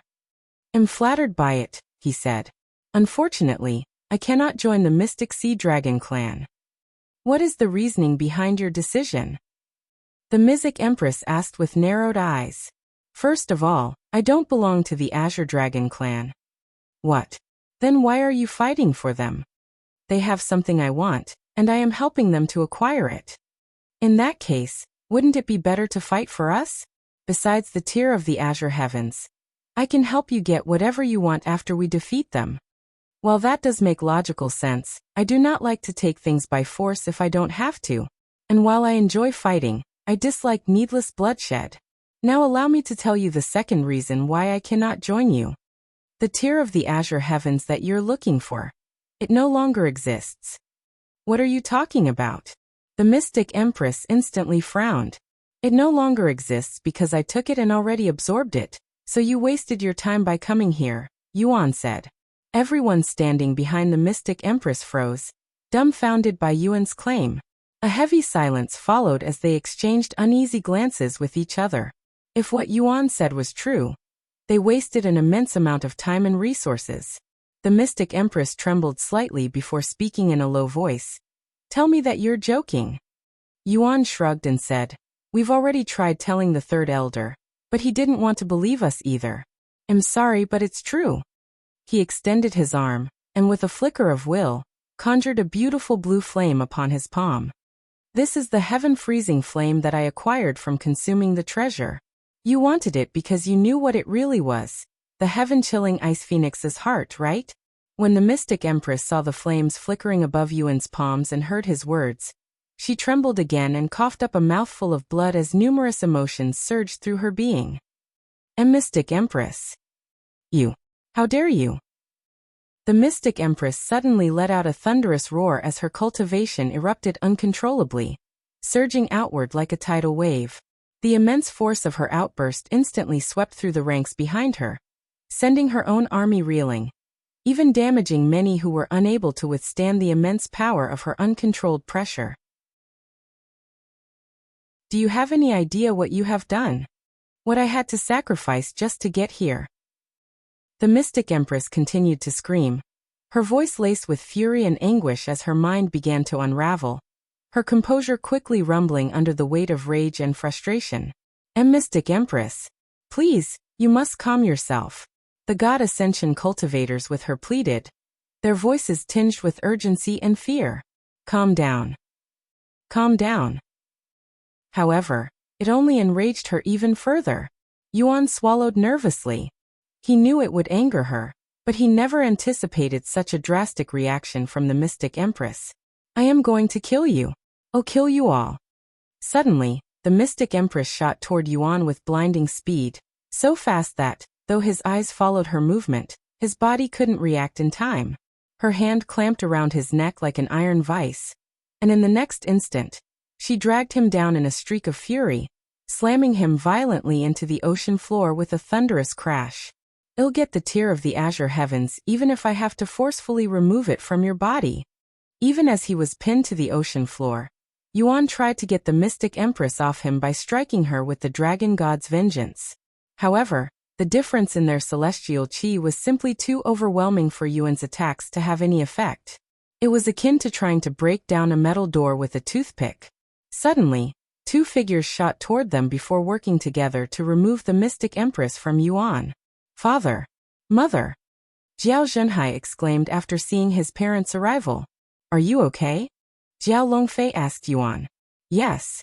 Do you think you can hold her off for a minute? A minute? It'll be difficult, especially when she's like that, but we'll try, said Jiao Xuanji. The two of them were both at the 5th level of God Ascension realm, but even if they fought together, they wouldn't be able to defeat the mystic Empress. How dare you intervene? I'll swallow all of you. In a flash of divine light, the mystic Empress transformed into her true form, a majestic silver dragon, radiating an overbearing presence that shook the sea itself. Not daring to underestimate her, Jiao Xuanji and Jiao Longfei responded in kind, assuming their dragon forms without hesitation. Moments later, the three titanic beasts collided, and the sheer force of their clash unleashed violent currents in every direction, hurling nearby cultivators like leaves in a storm. While that happened, Yuan ignored everything around him and focused his attention solely on the dragon god's vengeance. Yayo, I need your help. You're the only one who can stop her rampaging. He sent his voice into the soul weapon, speaking directly to dragon goddess Yayo. However, there was no response. I know you're upset, and am sorry, but I could really use your assistance here. Yuan sighed and continued. The 9 dragon symbols. I remembered our promise. Although we couldn't fulfill it last time, let's do it properly this time. I promise.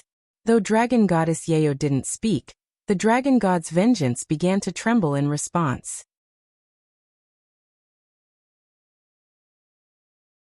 Chapter 1978.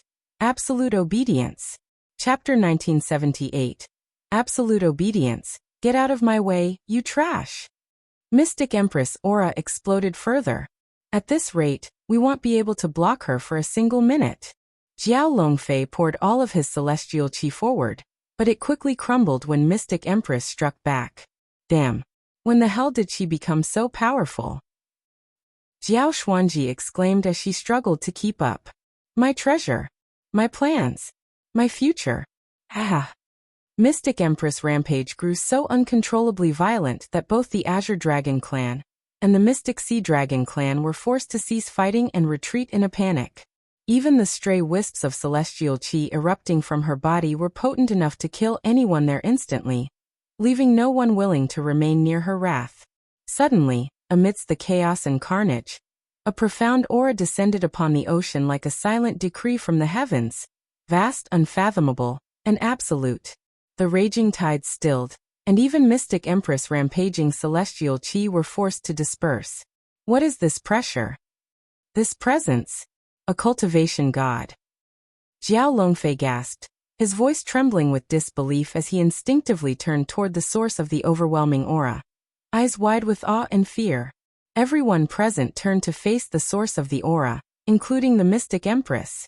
Though still burning with rage, she found herself unable to express it, as if her very body and instincts had seized control, suppressing her fury out of sheer, primal desperation in the presence of something far beyond her comprehension. Their gazes landed on Yuan, who was standing on the ocean floor with the dragon god's vengeance in his grasp. No, they were all staring at the dragon god's vengeance. In the very next moment, a faint light emerged from within dragon god's vengeance, swiftly expanding until it took the shape of a human figure, divine and ethereal, with a beauty so transcendent it instinctively commanded reverence from all who beheld it. Yet, despite her breathtaking beauty, it was her unfathomable presence that held everyone's attention. Merely standing in her presence compelled all those around her to instinctively seal their cultivation and loosen their stance, as though their bodies moved on their own to show submission, and that they meant no harm. Mystic Empress was no exception. Though her heart seethed with reluctance and resistance, her body betrayed her will. Unable to defy the overwhelming pressure of the presence before her, she returned to her human form and lowered herself in submission to Dragon Goddess Yeo. After making an appearance, Dragon Goddess Yeo ignored everyone and calmly approached Mystic Empress. "Hey," she called out in a nonchalant tone. "Why yes." Mystic Empress trembled uncontrollably as she responded in a cracked, uneven voice strained by overwhelming fear, feeling like she had suddenly turned into Immortal. "I'm in a good mood right now, so we'll spare you for your insolence.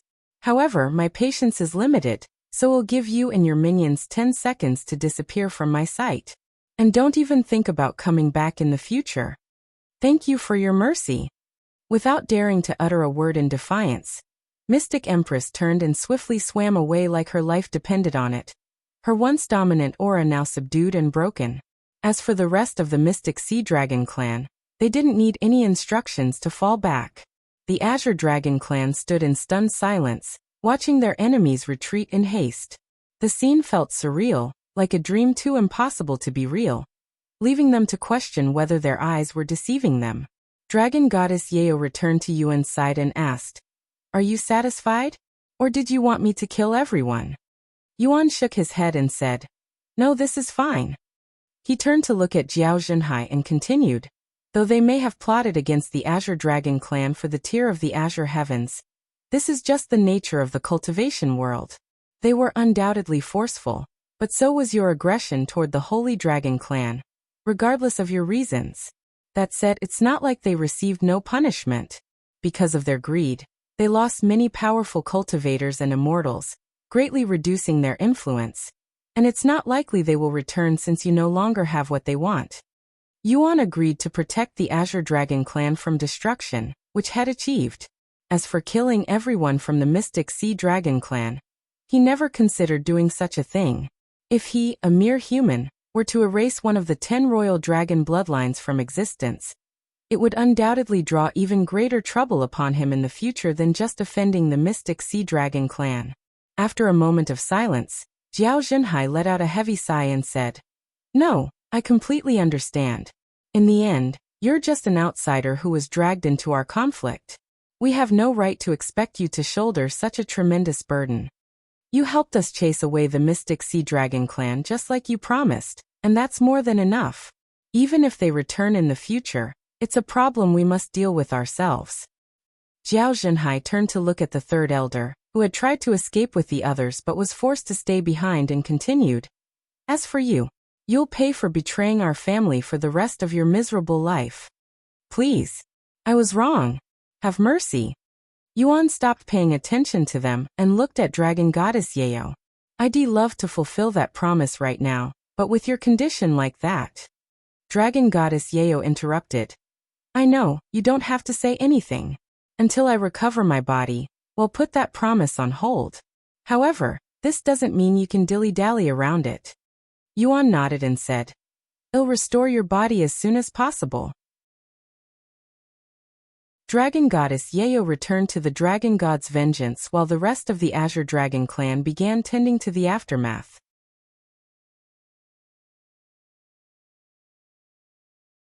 Chapter 1979, Mystic Empress Obsession.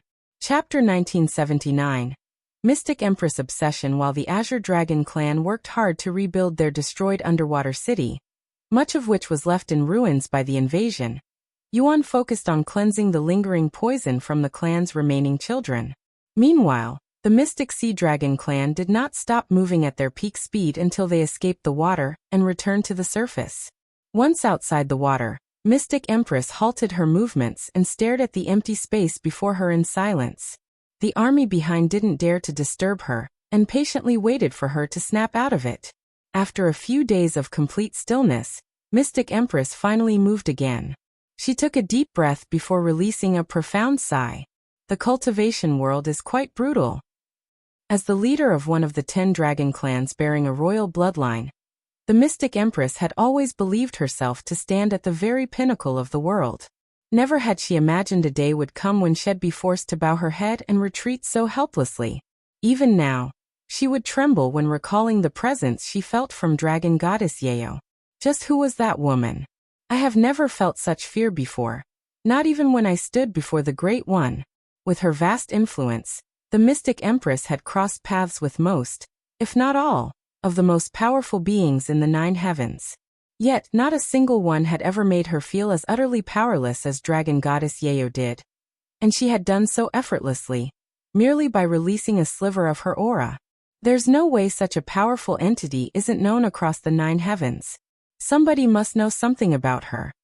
Mystic Empress, what should we do now? Someone eventually asked, pulling her out of her thoughts. The Mystic Empress turned to look at them and said, The tier of the Azure heavens is no more, so the rest of our plan no longer matters. It's unfortunate, but this is the end of our cooperation. If you want to blame the Mystic Sea Dragon clan, me for our incompetence, you're free to do so. But I will not tolerate anyone thinking of coming after my family for this incident. We won't blame you, Mystic Empress. That entity's appearance was completely out of our control. Hell, even if we knew about her existence beforehand, we still wouldn't be able to do anything about it. Sometime later, the Mystic Sea Dragon clan and the others went their own way. Time flowed like a fleeting stream, and in the blink of an eye, a year had passed since the failed invasion of the Mystic Sea Dragon clan. While everyone tried to move on and forget the incident, one individual had been living a waking nightmare ever since. No matter how desperately she tried to bury the memory, the Mystic Empress could not escape the looming shadow of Dragon Goddess Yayo. The goddess presence from that day clung to her mind like a curse, and with each passing day, the weight of that humiliation gnawed at her sanity, slowly driving her toward madness. Boom! A thunderous explosion echoed from the Mystic Empress quarters, followed by a tremor that rippled through the surrounding area. Yet, none of those nearby so much as flinched, as such disturbances had become routine ever since her return. The Mystic Sea Dragon clan tried seeking doctors to help her, but since this was a mental battle, there was nothing the doctors could do but suggest pills that strengthen the mind. I can't believe a 6th-level god ascension powerhouse like the Mystic Empress still has to deal with heart demons. Heart demons are cruel and merciless. They can bring down even a cultivation god if it gets bad enough. What should we do? We cannot let her get to such a point. No matter how many pills we feed her, her condition hasn't improved. If anything, it has only gotten worse. I'll contact the other clans to see if they have any ideas. Time continued to pass. Half a year later, several individuals from the other 10 royal dragon clans arrived at the Mystic Sea Dragon clan after hearing about the Mystic Empress' unique situation. How is the Mystic Empress? Asked a handsome man who had the cultivation at the 7th level of God Ascension. The members of the Mystic Sea Dragon clan explained the situation and their incident with the Azure Dragon clan. The Mystic Empress with a heart demon? This news left them stunned, as they were all aware of how strong she was mentally. When they went to speak with the Mystic Empress, they could hear her yelling inside her room from the halls. Who is she? I need to know. The guests exchanged glances with each other. Someone from the Mystic Sea Dragon clan explained. Her fear has turned into some sort of obsession with that entity. Sometime later, they knocked on the door. Mystic Empress, can we speak to you for a second? Bang. The doors burst open with a deafening crash, and the Mystic Empress emerged, her once elegant appearance now disheveled, her eyes wild and unfocused, resembling more a madwoman than the regal figure she once was. Before any of the guests could open their mouths, the Mystic Empress suddenly grabbed one of their collars and shouted, "Do you know her? Do you know who she is?" Mystic Empress. Snap out of it. It's fine, said the handsome man she grabbed. That woman. You want to know her identity, right? Well, I think I have an idea. Who? Who is she? This is merely a guess, he said slowly, his tone laced with reverence and awe. But judging by the details of her appearance, I believe she was none other than Dragon Goddess Yeo, one of the 3 dragons of origin. What? Dragon Goddess Yeo? But I thought she died long ago. The others expressed shock after hearing this. He shook his head and said, her death was never confirmed. She'd only gone missing. Dragon Goddess Yeo. Mystic Empress mumbled with a dazed look on her face.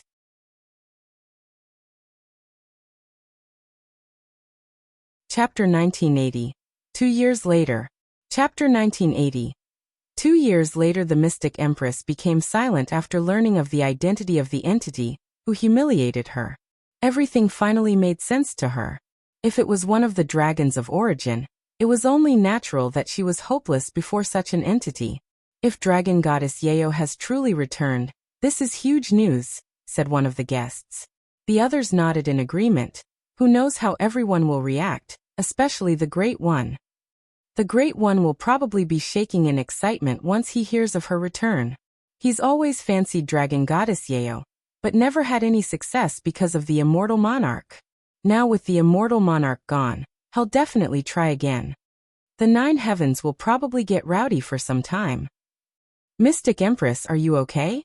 The handsome man asked her a moment later. Yes. Thank you for telling me her identity, or I would have been consumed by it, she said. Please, you don't need to thank me. It's not guaranteed that she's really Dragon Goddess Yeo either. No, there's no doubt that she's definitely Dragon Goddess Yeo, she said firmly. Aside from the Great One, I've never experienced such instinctive fear, not even close. If the legends are true, that Dragon Goddess Yeo is stronger than even the Great One, then it would make sense. She turned to look at the others and said, I need to rest. Sorry for worrying you guys, even making you waste your time by coming here. Since we got to see your face, it wasn't a waste, laughed the handsome man. The Mystic Empress smiled and said, once I recover, I'll invite you guys again. Her guests left shortly after, and the Mystic Empress entered seclusion. As time passed, rumors of Dragon Goddess Yeo's return began making their way across the 9 heavens. However, this rumor was so far-fetched that almost nobody believed it. After all, Dragon Goddess Yeo has been missing since the Immortal Monarch's era, which ended hundreds of millions of years ago. Eventually, this rumor reached a certain pair of ears. What did you just say? I demand you repeat that. The individual's voice trembled with disbelief, and his sharp golden eyes flickered with a barely contained excitement. There's been a rumor going around claiming that Dragon Goddess Yeo has returned. The man suddenly extended his arm to grasp the messenger around the neck and threatened. If you dare mess with me, I'll shatter your soul. It's true. I wouldn't dare to lie to you, Great One. Tell me everything you know. The Great One roared, his body trembling in excitement. Meanwhile, 2 years had quietly passed since Xuan took residence within the Azure Dragon clan's territory, dedicating himself to purging the remnants of the poison from their bloodline. I'm done, Xuan said as he lowered his arms. Thank you. Jiao Binglan, who was the last to be treated, quietly thanked him. Yuan met with Jiao Zhenhai and the others shortly afterward. I have fulfilled our agreement. I don't even know how to thank you, Jiao Zhenhai sighed. No need. Yuan shook his head before continuing. Now then, it's your turn. Of course. Jiao Zhenhai retrieved a silver key from his spatial ring and offered it to Yuan. This is the key we received from the Holy Dragon clan. Yuan accepted the key and tossed it into his spatial ring. Then I'll take my leave now. Are you sure you don't want to stay here a little longer? Jiao Binglan asked him.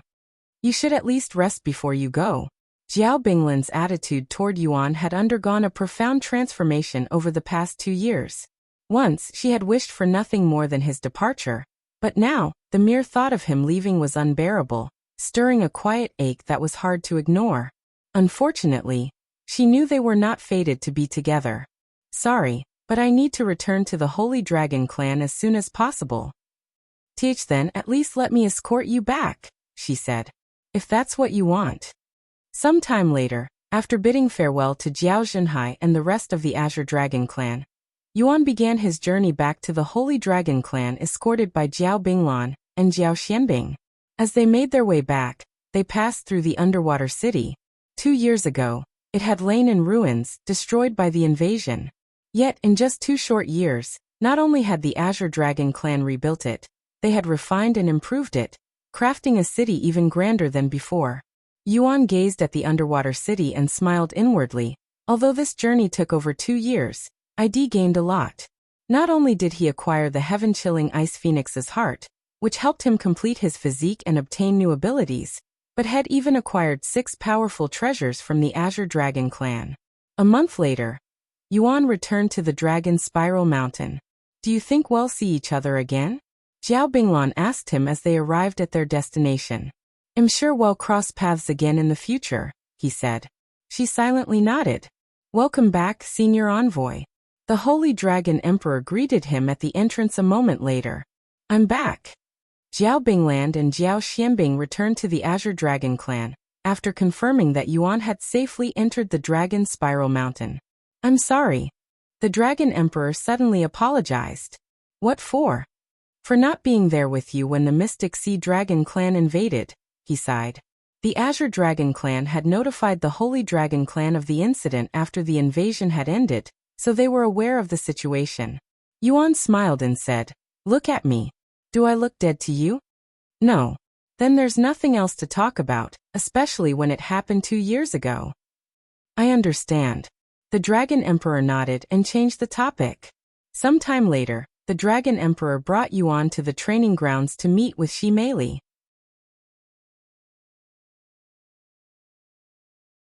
Chapter 1981. Activating Dragon Spiral Mountain's Teleportation Device. Chapter 1981.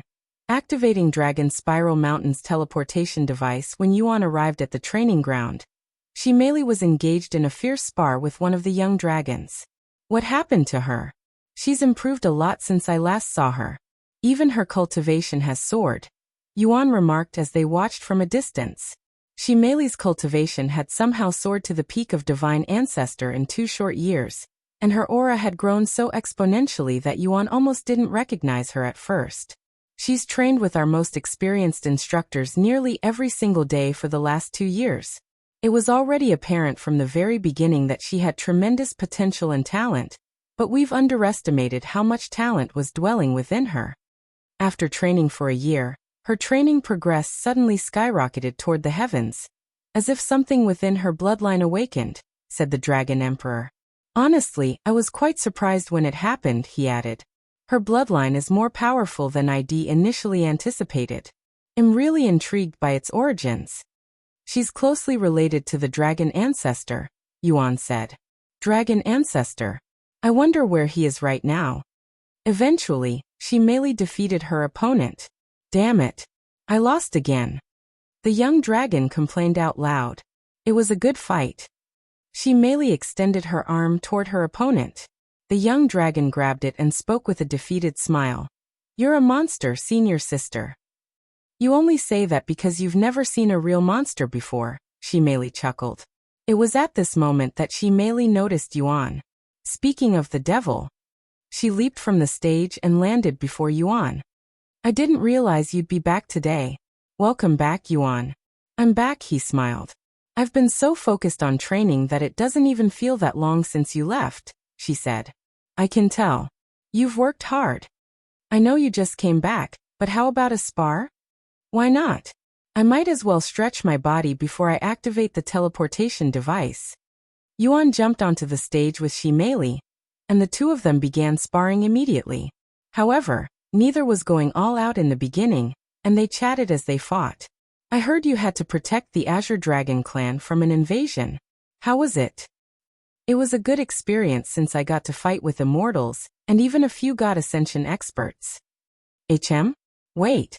You're already at the peak of immortal ascension. I was going to brag about my cultivation progress, too. Meixiu exclaimed after noticing his cultivation. Though she was happy for him, Meixiu couldn't help but feel a little dejected since she thought Shed closed the distance between them, even if it was just slightly. However, she quickly shook off those negative thoughts and declared, I'm going to train even harder. That's the spirit. Yuan laughed. Their spar quickly increased in intensity, with both of them using Dragon Awakening at the end. The spar lasted for 30 minutes until Meixiu ran out of energy and forfeited. I've defeated you before, and I won't stop training until I can do it again, she said afterward. I like your enthusiasm. Here, let me give you a little push. Yuan suddenly retrieved a spatial ring and offered it to her. What's this? Meixiu asked as she accepted it. A little something I acquired from the Azure Dragon clan. Take a look inside. When Meixiu peeked inside the spatial ring, she nearly dropped it from shock. Are you sure I can have this? She stuttered. Of course. I got it specifically for you. Thank you. Meixiu was at a loss for words. There were several Empyrean-grade treasures inside the spatial ring. When Meixiu looked inside the spatial ring again, she realized there was actually a celestial-grade treasure in there. You didn't rob the Azure Dragon clan, did you? She asked in a joking tone. Yuan chuckled and said, it could be considered robbery. In his eyes, he had obtained these treasures in exchange for merely 2 drops of his blood, making it feel less like a fair trade and more like outright robbery. Moreover, although these treasures were powerful, they were meant for dragons. Though Yuan could wield them since he had the body of a dragon, these treasures would not replace his current treasures. I'm going to activate the teleportation device now. You're going to return to your original world, right? Do you think I can come with you to see it? Meixiu asked. Yuan pondered for a moment before saying, you can visit, but since we don't know how things will end up, let's wait until after I regain my body. Okay. With the silver key in his possession, Yuan traveled to the peak of the teleportation device at the top of the Dragon Spiral Mountain. Meanwhile, Meixiu, the Dragon Emperor, as well as several high-ranking members of the Holy Dragon clan, followed as spectators. Some time later, Yuan stood before the stone tablet with the keyhole. Taking a deep breath, Yuan firmly pressed the silver key into the keyhole. In an instant, the ancient symbols etched across the platform before him ignited with an ethereal glow, pulsing with a mysterious energy that seemed to awaken the very air around him. Won't this require a lot of spiritual energy to activate? Yuan asked. The Dragon Emperor then spoke. Yes, but this device automatically collects spiritual energy, and since it hasn't been used since the Immortal Monarch's era, it should have gathered enough spiritual energy for a few uses. Moments later, a brilliant pillar of light erupted from the platform, shooting skyward with blinding intensity before expanding outward, tearing open the fabric of space and forming a massive, swirling portal suspended in the air. At the same time on Earth, the Lord, who had been cultivating in silence, suddenly opened his eyes and rose to his feet, his gaze lifting sharply toward the sky, as if sensing a distant ripple that transcended worlds. He did it. He's finally activated the teleportation device from the other side, he exclaimed in excitement.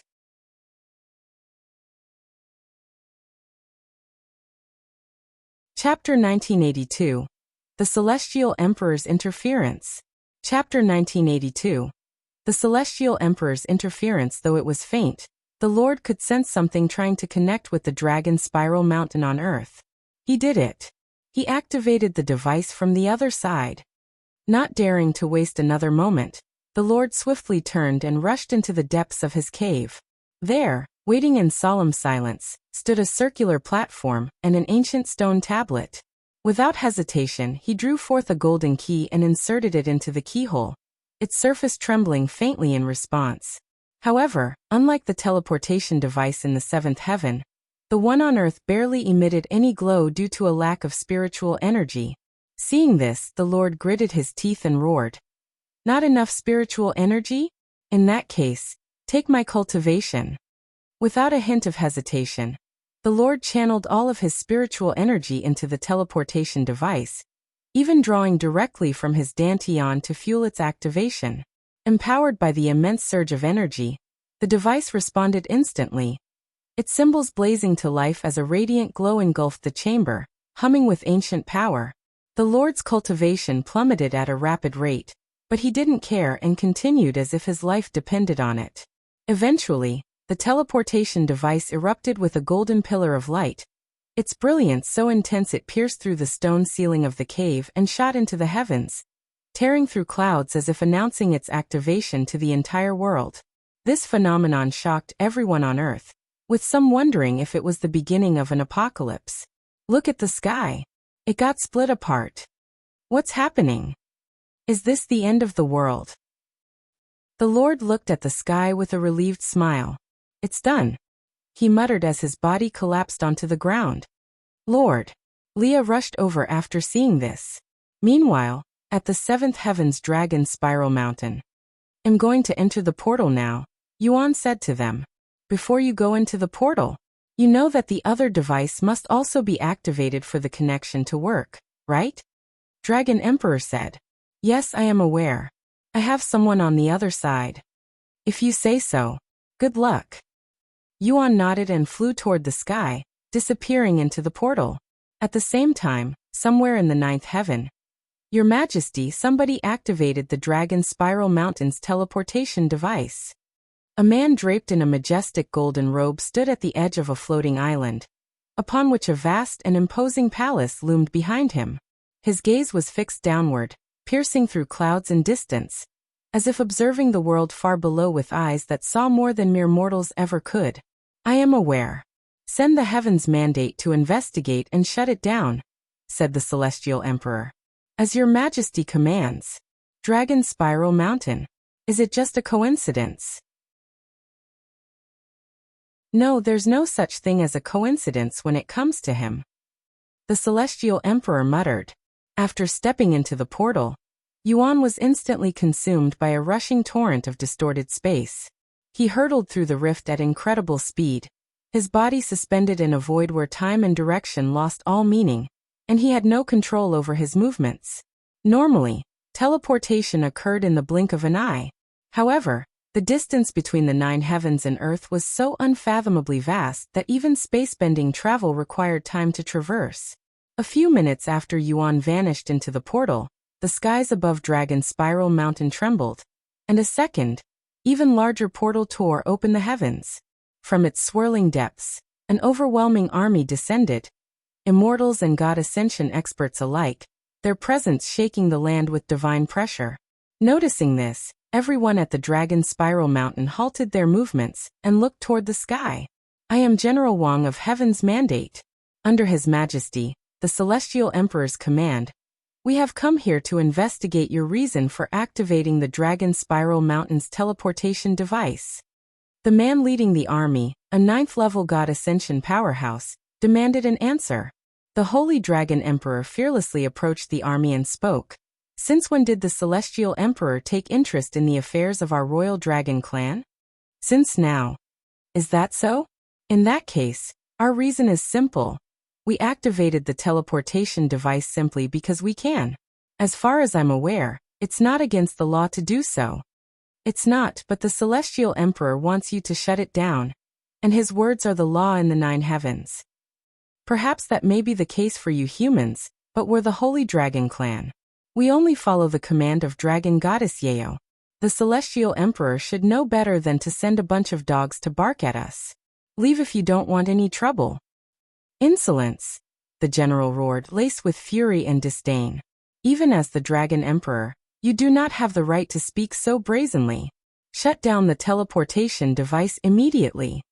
In the next instant, the Dragon Emperor released his aura without restraint. A wave of immense pressure swept across the land, shaking the air itself, so heavy and oppressive that even the clouds above trembled, as if bowing to his might. You dare encroach on my territory and issue commands as though you rule it, the Dragon Emperor thundered, his voice sending ripples in every direction. The teleportation device will remain active, and that is final. If you wish to shut it down, you must do it yourself. But know this. The moment you set foot on Dragon Spiral Mountain, we will treat it as an act of invasion, and we will retaliate. Upon hearing the Holy Dragon Emperor's declaration, the members of the Holy Dragon clan unleashed their auras in unison, each one erupting like a dragon's roar through the heavens, a clear and unified signal to heaven's mandate that they were not bluffing. How fucking troublesome! General Wang clenched his fists in frustration. He retrieved a medallion and activated it with his spiritual energy. Your Majesty, we have a situation here.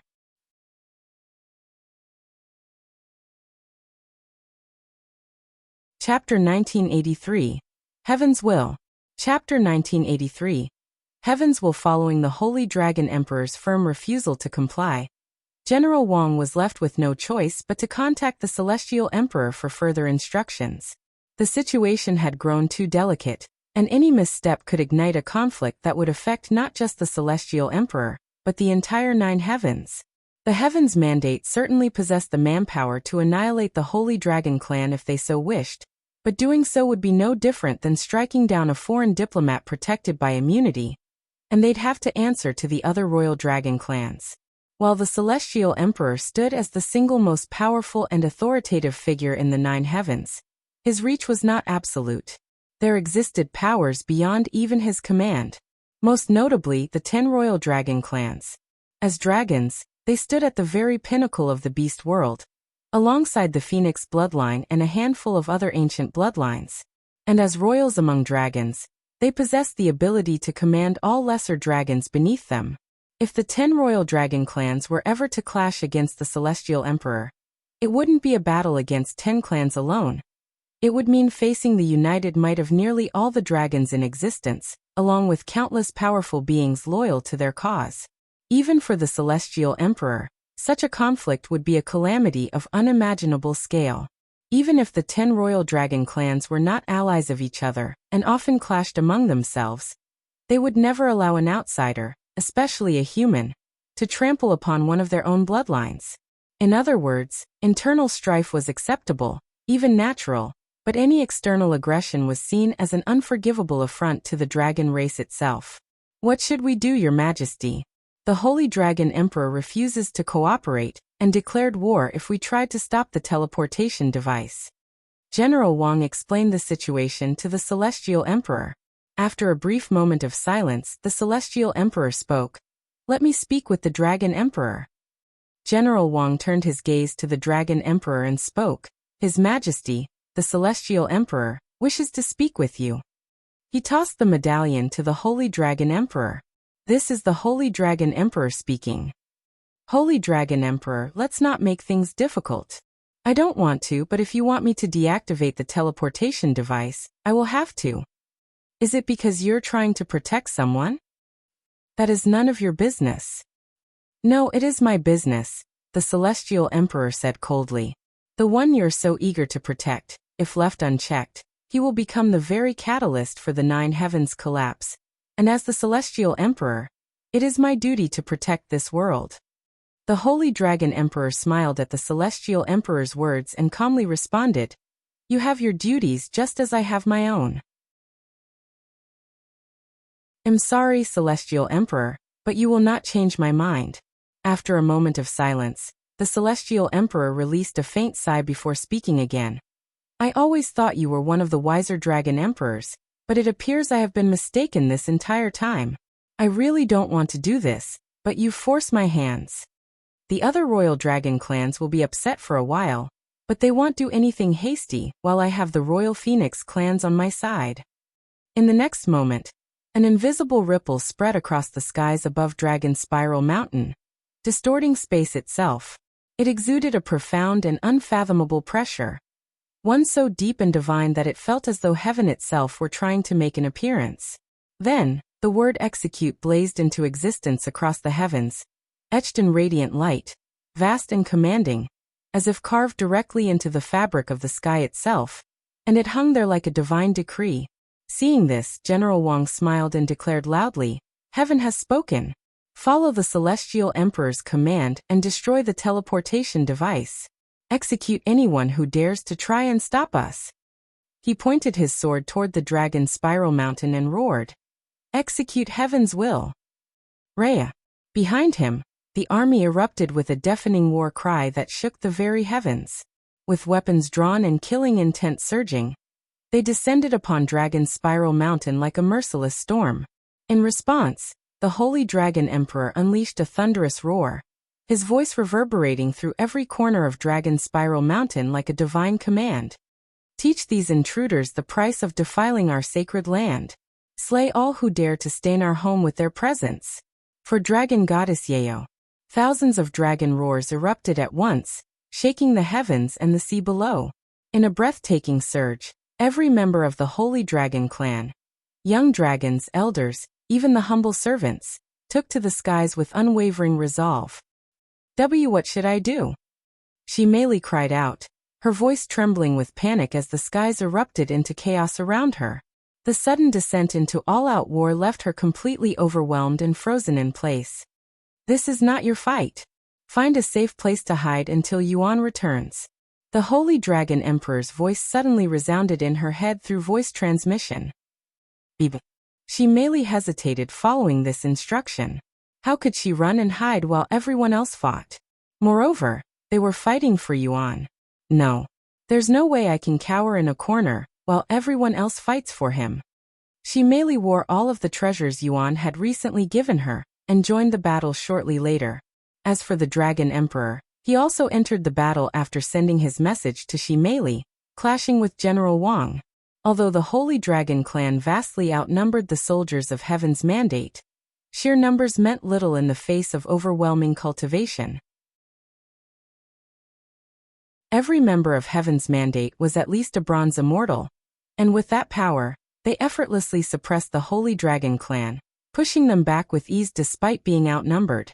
Yet, even while being overwhelmed, the Holy Dragon clan showed no signs of yielding and continued their relentless retaliation until their last breath.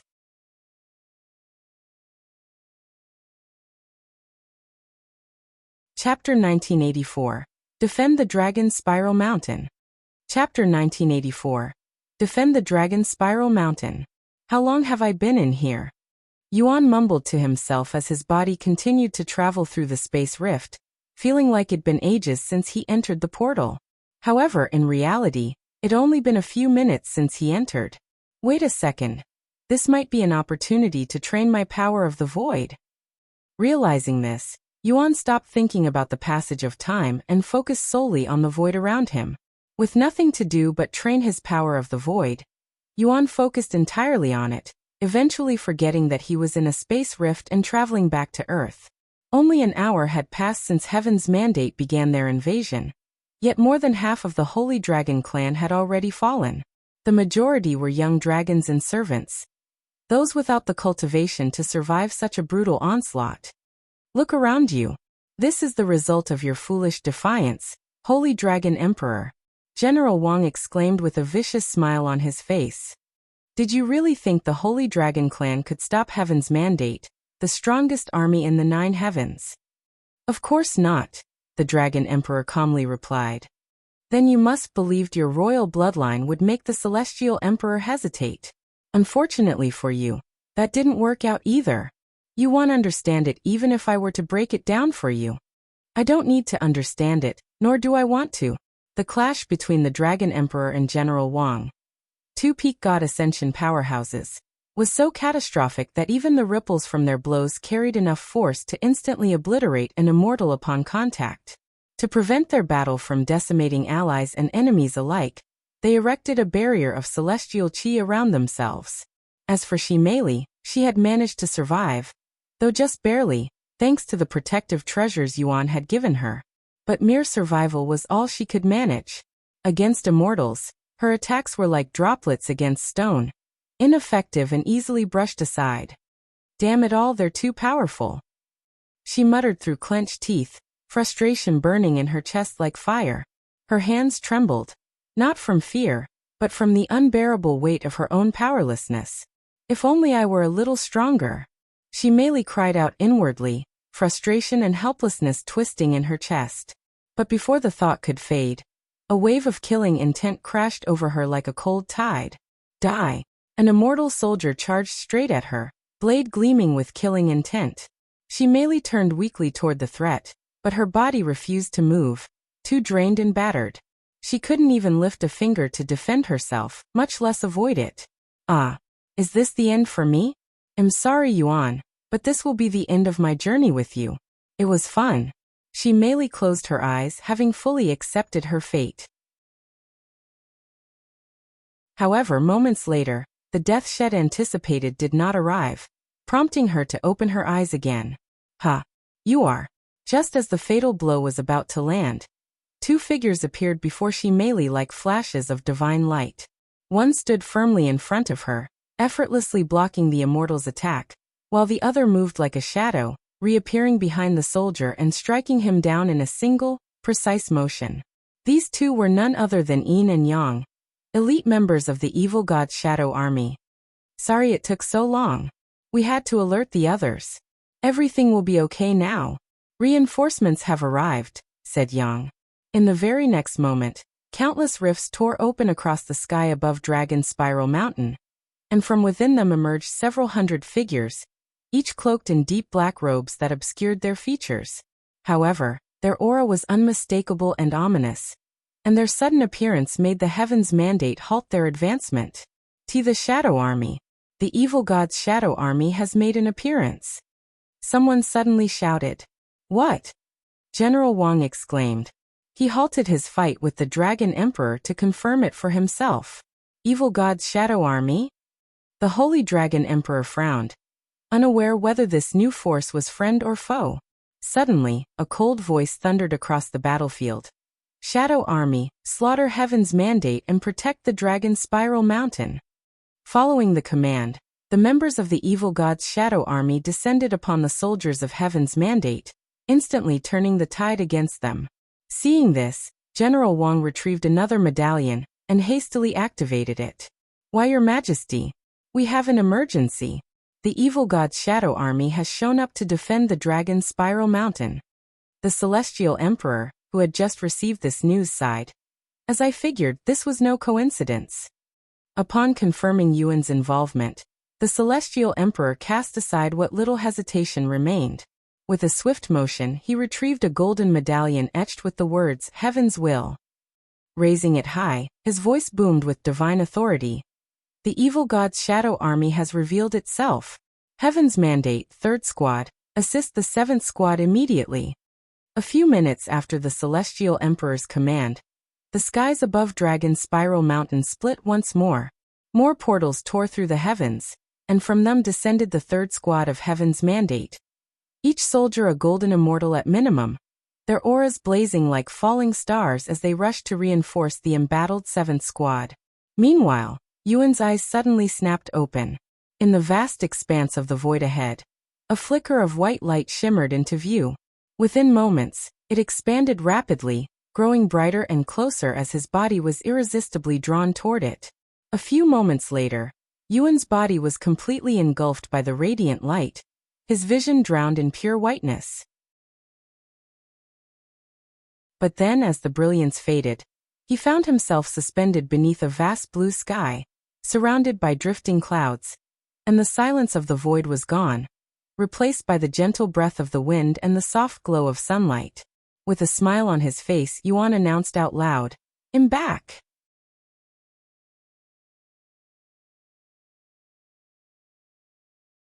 Chapter 1985, Returning to Earth. Chapter 1985. Returning to Earth when Yuan emerged from the space rift, for a brief moment, he thought the teleportation had failed, that he was still in the seventh heaven. The spiritual energy in the air was simply too dense, too rich, to belong to Earth. But he quickly realized that it was because the spiritual energy had flowed in from the seventh heaven. The moment the teleportation device connected the realms, the boundless spiritual energy from the seventh heaven flowed into Earth. Even though it was only a fraction, for a small world like Earth, even the tiniest trickle of spiritual energy from the seventh heaven was enough to blanket the entire planet, saturating every corner with spiritual energy it hadn't experienced since the Immortal Monarch's era. The cultivators on Earth immediately sensed the shift. The moment the spiritual energy thickened around them, many dropped whatever they were doing and entered seclusion on the spot. Fearing it might vanish as suddenly as it appeared, they rushed to absorb as much of it as possible, eager to seize the rare opportunity to advance in cultivation while the heavens allowed it. Since the rift opened up above the Dragon Spiral Mountain, it didn't take long before Yuan noticed it and descended upon it. When Yuan descended onto the peak of Dragon Spiral Mountain, his gaze was immediately drawn to two distant figures. It was the Lord and Leah. But something was wrong. The Lord lay motionless on the ground, seemingly unconscious, his aura faint and unstable. Beside him, Leah was transferring her spiritual energy into him. Seeing this, Yuan rushed over and asked, "What happened?" "He sacrificed his cultivation to activate the teleportation device," she revealed in a grim tone. "What? Let me help." Upon hearing that the Lord had sacrificed his cultivation, Yuan immediately moved to help. However, he didn't rush to pour spiritual energy into the Lord. With his cultivation reduced to the second level of Spirit Apprentice, the Lord could only absorb what his current realm could withstand. Anything beyond that would do more harm than good. Instead, Yuan retrieved some of his blood and fed it to the Lord. Almost instantly, the Lord's complexion improved significantly. Color returned to his face as the chaotic flow of his body began to stabilize. His breathing, once shallow and erratic, grew steady and calm, as if a heavy weight had been lifted from his chest. Seeing that the Lord's condition had stabilized, Leah slowly turned her gaze toward Yuan.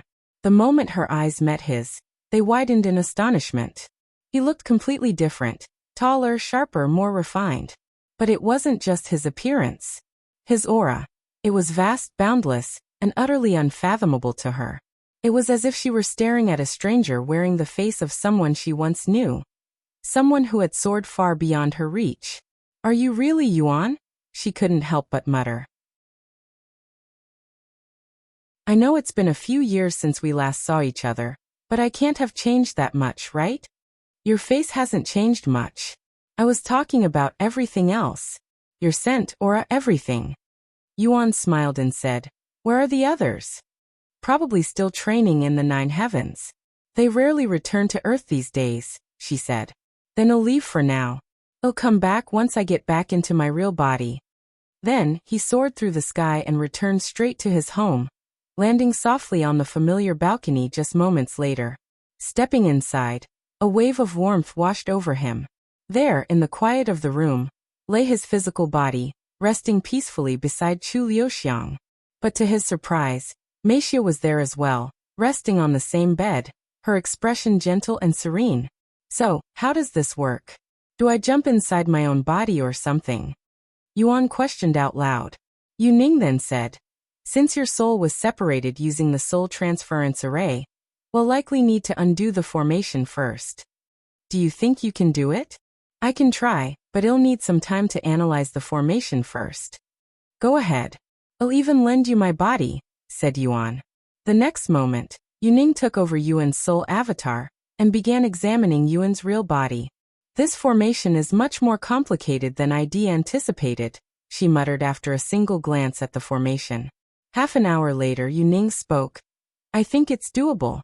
Fortunately, the soul transference array wasn't created to be unbreakable, and is actually quite fragile. Once I remove the formation from your real body, your soul will likely automatically return to its body. It'll begin on your command. I'm ready. You can begin whenever you're ready." "Okay, then I will begin now." Yuning, using Yuan's avatar, began making array symbols in the air. About 10 minutes later, she combined the array symbols into a single array and sent it directly inside Yuan's body. "It's broken," she said. The very next moment, Yuan's vision went completely blank. Yet, despite the absence of sight, he could still feel. A strange, irresistible force had gripped him, pulling at his very essence. He felt his body being pulled, as though something unseen was trying to consume his very existence. This sensation lasted for a few seconds before everything went still. Eventually, Yuan opened his eyes and could see the ceiling right above him. He sat up on the bed and looked down at his body. It worked. Had finally returned to his true body. "How do you feel?" Yuning asked. "Weak," he replied. After examining his body more closely, he realized that his cultivation was no longer at the peak of immortal ascension, but his true Buddha's cultivation, which was still in the spirit realm. However, he could sense his cultivation slowly improving. "It'll probably need some time before my body and soul are fully integrated again." "That's normal, since your soul has been split into two parts for many years." Suddenly, Celestial Emperor's curse has activated. When the Celestial Emperor's curse activated, an excruciating pain tore through Yuan, not in flesh or bone, but from the depths of his soul. It was a searing agony unlike anything he had ever known, as if his very existence was being unraveled thread by thread. "Your soul has been damaged." Yuan realized what was happening even without looking at the notification. The Celestial Emperor's curse was trying to destroy his soul.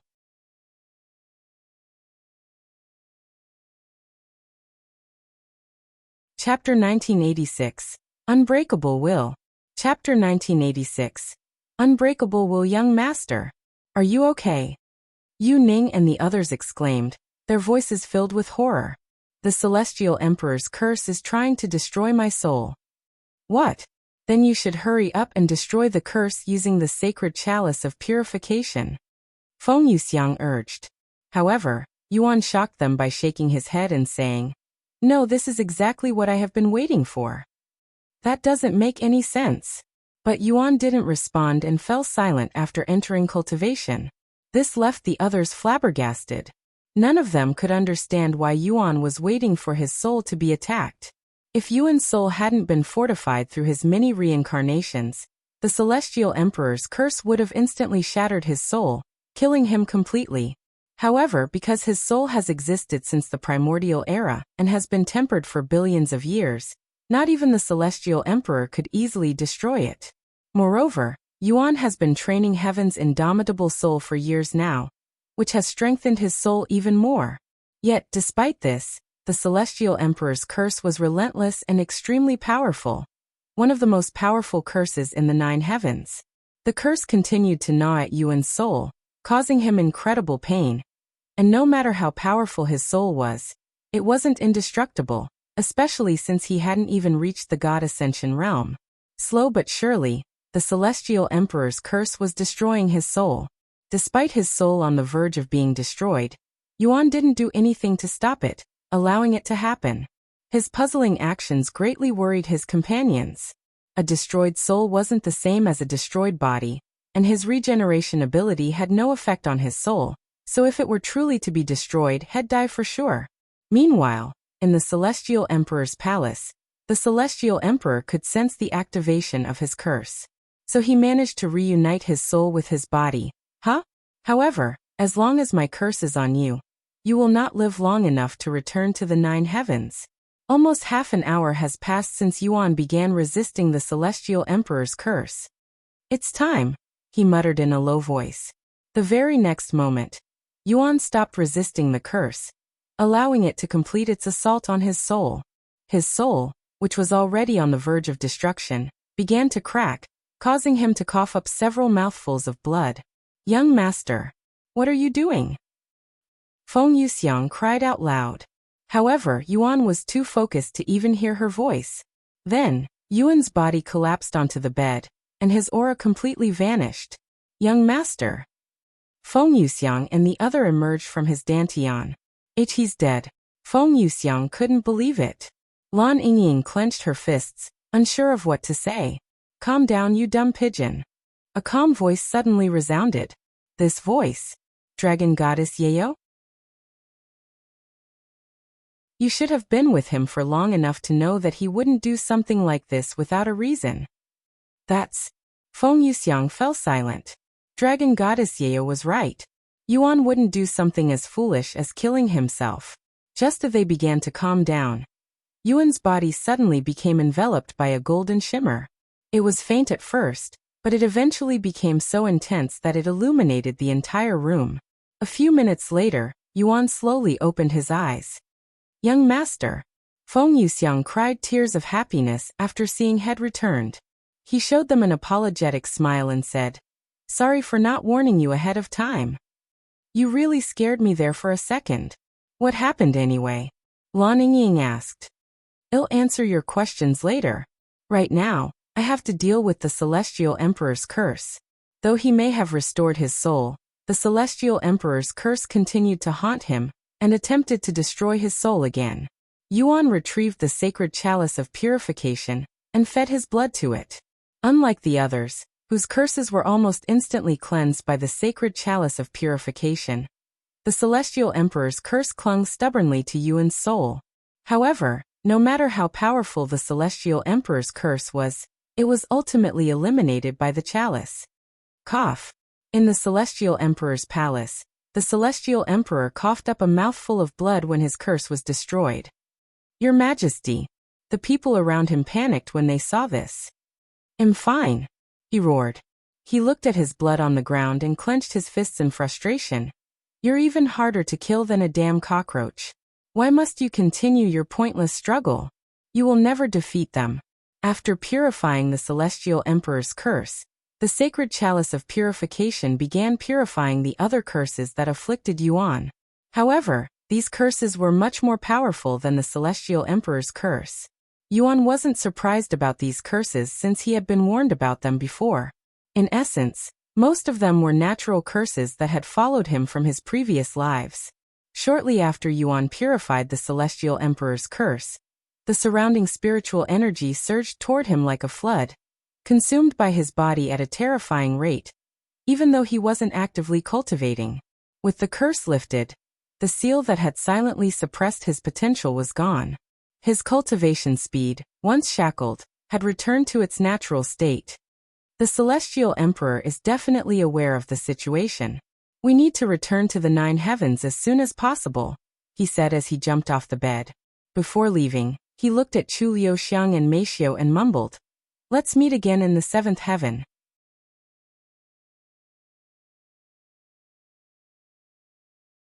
Chapter 1987. Leaving Earth. Chapter 1987. Leaving Earth. After leaving his home, Yuan immediately made his way back to the peak of the mountain. "Welcome back, young master." The Lord, who was unconscious when he left, had woken up. "How are you feeling?" Yuan asked. "Thanks to your blood, my condition was able to stabilize. However, with my cultivation like this, I am no longer able to control the formation that protects this world. Fortunately, the spiritual energy from the 9 heavens has temporarily solved this situation." "Temporarily, so we're not completely out of trouble yet?" "No, not yet. Since the gateway between our worlds won't remain open forever, we'll stop receiving more spiritual energy once it closes. The spiritual energy won't last forever, either. I don't know how long the spiritual energy we received will last, but it should last a good while," said the Lord. "That said, as long as both Dragon Spiral Mountains remain standing, we'll be able to activate the teleportation device again in the future." "Who will be able to activate the teleportation device now that your cultivation is gone?" Yuan asked. Even if the Lord were to raise his cultivation again, it'd take far too long for him to return to his original cultivation. Yuan glanced at Leah, who quickly said, "Don't look at me. My cultivation won't be enough. I'm sure we'll think of something. Anyway, young master, you shouldn't linger here for too long. The gateway will be closing soon," the Lord warned him. He nodded and said, "Before I leave." He retrieved a bunch of vials, each filled to the brim with a crimson liquid. "This is my blood. I don't know when I'll be able to return to Earth, so I'll leave for you. There's so much." The Lord almost couldn't believe his eyes. "Then until next, Wait. The Lord suddenly stopped him. What is it? Take Leah with you. Ah. Yuan's eyes widened. I'd like you to take her to the 9 heavens. I heard you, but... He turned to look at Leah, who wore a perplexed expression on her face, which surprised him, as he thought she would immediately reject such an idea. Don't give me that look. You know we've already talked about this. That was before you lost your cultivation. You still want me to leave you when you're in this condition? I cannot. My cultivation may have declined, but I will be fine. Who will manage the dragon spiral mountain? It can manage itself. Then who will protect you? I can't even remember the last time I was attacked. And even if someone is foolish enough to invade the mountain, the young master's friends will still be here. Leah fell silent when she couldn't think of anything else to convince the Lord. Go. You're not fated to spend the rest of your life in this small world, wasting your potential. Young master, please drag her to the 9 heavens if you have to. I'll go. Leah suddenly spoke in a low voice. There's nothing I can do if you don't want me here. Without a word, Leah turned skyward and soared toward the rift, which was now visibly shrinking. Are you certain about this? Yuan asked. The Lord nodded and replied. Yes. She and I have spoken of this ever since we first discussed linking the 9 heavens with Earth. One last thing before you go. If the Red Heaven Dragon clan still exists in the 9 heavens, please bring her there. However, only if they are worthy of her. Yuan nodded. The Red Heaven Dragon clan, right? I'll do my best. Until next time, young master. Until next time. Yuan left the Dragon Spiral Mountain and chased after Leah, who was waiting for him in front of the rift. Let's go. Leah turned her head to look at the Dragon Spiral Mountain one last time, before following Yuan into the rift.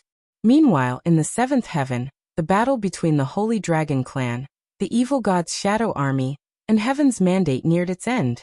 Despite the 7th Squad's assistance, Heaven's Mandate found themselves still on the losing end of the battle. The evil god's shadow army was simply too overwhelming. Moreover, Dong Yi, who had been away, joined in on the battle. Kill them. These damn dogs of the Celestial Emperor. Kill them all. Dong Yi roared as he teleported from Immortal to Immortal with a powerful movement technique, killing them with a single strike. Fucking evil god's army. You should have remained in the shadows where you've lurked for eras.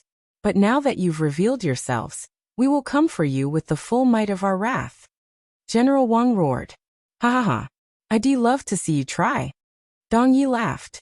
Suddenly, as if responding to Dong Yi's provocation, the heavens above Dragon Spiral Mountain quaked, and an unfathomable pressure descended, sweeping across the battlefield like the will of an ancient god, halting everyone's movements. This feeling, don't tell me. As though he realized something, Dong Yi immediately warned the others. The Celestial Emperor is making a move. Withdraw. Without hesitation, the evil god's shadow army stopped fighting and began scattering in every direction. In the very next moment, a colossal rift tore through the sky, and from its depths emerged the tip of an immense sword, as if the heavens themselves were being pierced.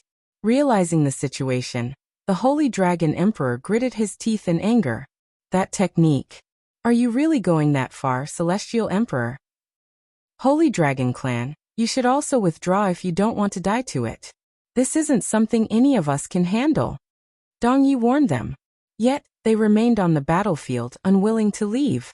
The Dragon Spiral Mountain is our home. We will never abandon it, even if it means we die with it, the Dragon Emperor declared. For Dragon Goddess Yeo. The others shouted. These stubborn fools. Dong Yi turned his attention to Shi Meili before teleporting to her. We're leaving, he said to her. What? We can't leave the Holy Dragon Clan alone. Shi Meili exclaimed. They have decided to stay even if it means they'll die, and I have no authority to stop them. However, you're my liege's comrade. I cannot let you die. Sorry, but I'll take you away even if I have to use force. Before Shi Meili could contest, Dong Yi grabbed her arm and teleported them away from the battlefield, leaving the Holy Dragon Clan and Heaven's Mandate alone.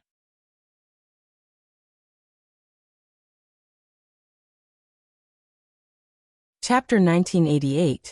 The Celestial Emperor's Unstoppable Attack. Chapter 1988. The Celestial Emperor's unstoppable attack. The moment the Celestial Emperor sensed his curse destroyed by Xuan, a resolute glint flashed in his eyes. Without hesitation he raised his hand, drawing forth his celestial chi. "Your Majesty, what are you doing? You can't use such a powerful technique without any warning." A man bearing a unique white and gold robe hastily approached the Celestial Emperor, and exclaimed after seeing this, "The results will be catastrophic, and the Celestial Council will be all over this." "I am well aware," he calmly responded. "However, I cannot let him return to the 9 heavens. Even if I receive backlash for this, I am willing to bear the responsibility." The man fell silent upon hearing the unwavering composure and clear finality in the Celestial Emperor's tone. He was certain that unless someone forcefully stopped him, the Celestial Emperor had no intention of backing out. However, the technique the Celestial Emperor was about to unleash would not just destroy the entire Dragon Spiral Mountain. It would cause irreversible damage in the 7th heaven. Once I reduce Dragon Spiral Mountain to nothingness, his path to the 9 heavens will be severed. And if he is already making his return, then he will be cast adrift in the boundless void of the universe. No different from death itself, the Celestial Emperor mused inwardly. Meanwhile, in the 7th heaven, the heavens mandate began backing away from the Dragon Spiral Mountain when they saw the slit in the sky. The Celestial Emperor is going to personally intervene. "Fall back," General Wang shouted before hastily creating a portal for them to escape to. Witnessing this, the Holy Dragon Emperor paid them no further heed, and turned back toward Dragon Spiral Mountain, where the lifeless bodies of thousands of his fallen clansmen lay. The members of the Holy Dragon Clan who were still alive gathered around him. "I never imagined that our Holy Dragon Clan would perish in such a situation," sighed the Dragon Emperor. He turned to look at the others and continued, "I won't blame you if you wish to leave. There's no way we will abandon you and the Dragon Spiral Mountain. That's right. We have spent our entire lives here, and we will spend our last moments here." The members of the clan voiced their refusal to leave.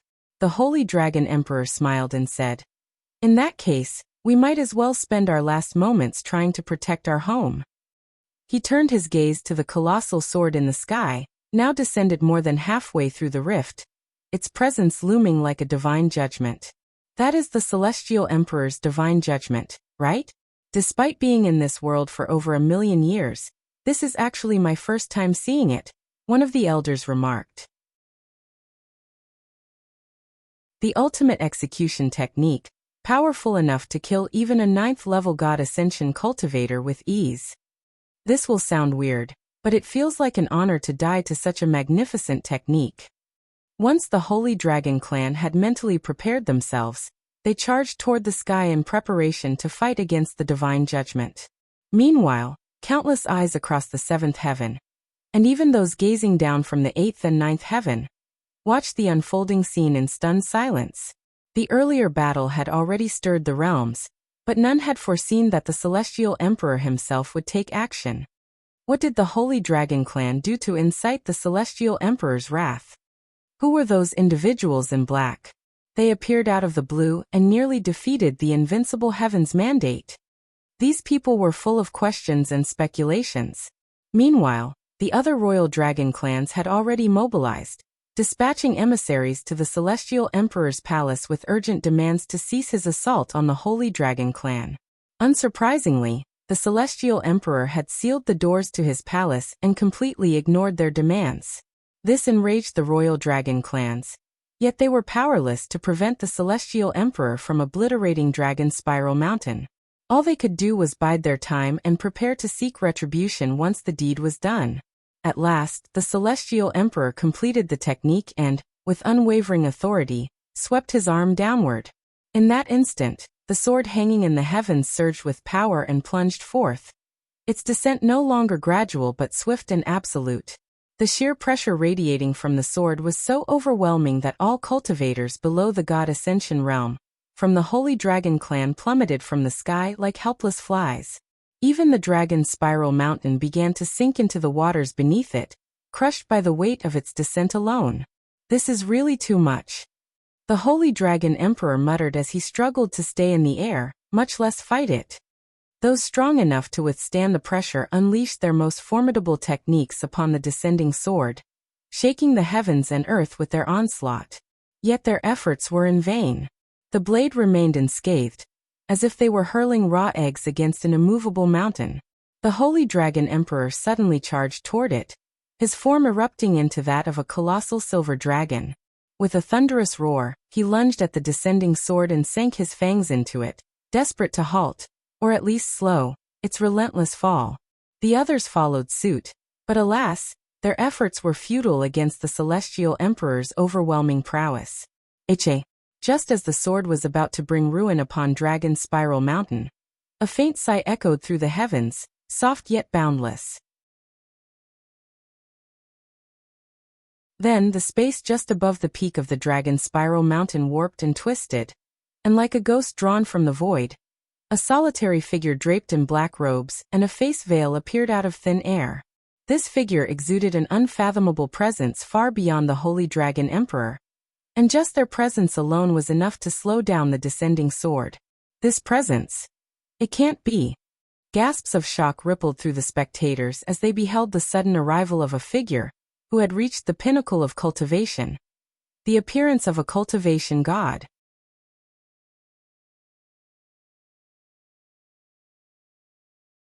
Chapter 1989. The appearance of a cultivation god. Chapter 1989. The appearance of a cultivation god. A cultivation god has appeared. What? Impossible. Why would a cultivation god intervene, especially when the Celestial Emperor is involved? Are we sure they are a cultivation god? There are only a handful of them in the entire 9 heavens, and I recognize everyone but this individual. That presence, that aura. There's no doubt about it. This individual is a cultivation god. Are you saying this is not just the appearance of a cultivation god, but the appearance of a new one? The spectators' astonishment deepened as realization struck. This was an unfamiliar cultivation god, one whose presence had never graced the public eye. Cultivation gods were figures of renown, their names etched into the annals of history. For such a being to appear unrecognized could mean only 2 things. They had either remained hidden in the shadows for an unknown amount of time, or they had just recently reached the pinnacle of cultivation. Their appearance may be new, but that unfathomable aura, it's much stronger than that one cultivation god I saw a few years ago, so they must have been a cultivation god for quite some time now. As the spectators racked their brains trying to figure out the cultivation god's identity, the Celestial Emperor wore a deep frown on his face when he realized that someone was trying to stop his divine judgment. In the entire 9 heavens, only cultivation gods could possibly defy him, a fellow cultivation god. Who are you, and why are you interfering with my work? The Celestial Emperor spoke, his voice booming through the realms and resounding before the cultivation god. A slight smile tugged at the lips behind the veil. But the cultivation god did not respond to the Celestial Emperor. The cultivation god raised their hand and pointed toward the colossal sword in the sky, revealing a pair of fair, jade-like hands, smooth, unblemished, and adorned with slender fingers. The graceful motion, coupled with the subtle rise of her chest beneath the robes, left little doubt that this mysterious figure was a woman. This new cultivation god is definitely a woman. Looks like we will have more than one female cultivation god now. With this new revelation, the spectators began narrowing down the possible identities of the mysterious cultivation god.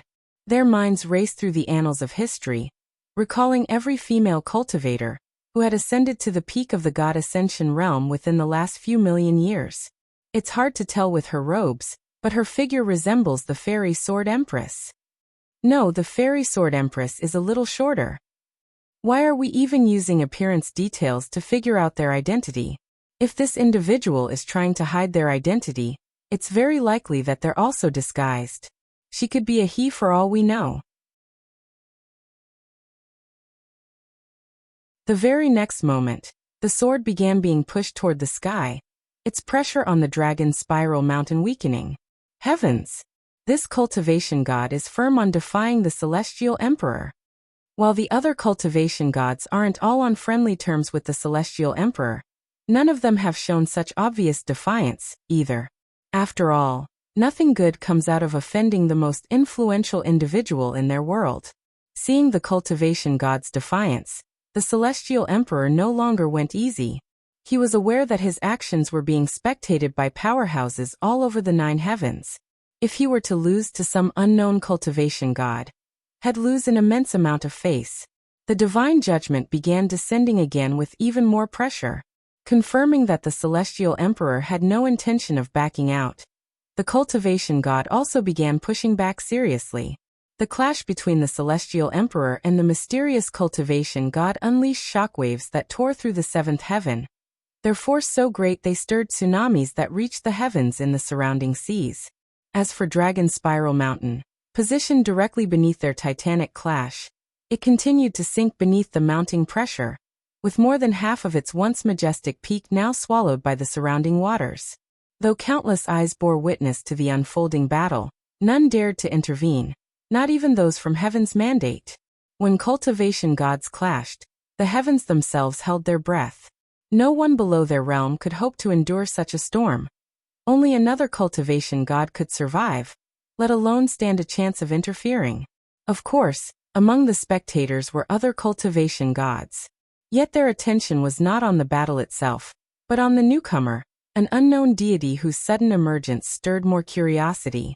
Your Majesty, the Celestial Council has arrived outside the palace, and they are demanding that you halt your actions, someone suddenly said. Yet rather than relent, the Celestial Emperor surged with even greater power. Boom. Follow new episodes on The divine judgment pulsed with such overwhelming force that fractures began to web across its radiant surface. The cultivation god was instantly driven back, her figure forced to retreat beneath the sheer weight of the blow. Despite being forced back, the cultivation god smiled, her voice calm yet laced with an imperious edge as she spoke. So this is the power of this era's Celestial Emperor? You're scarcely an improvement over your predecessors, perhaps even their lesser.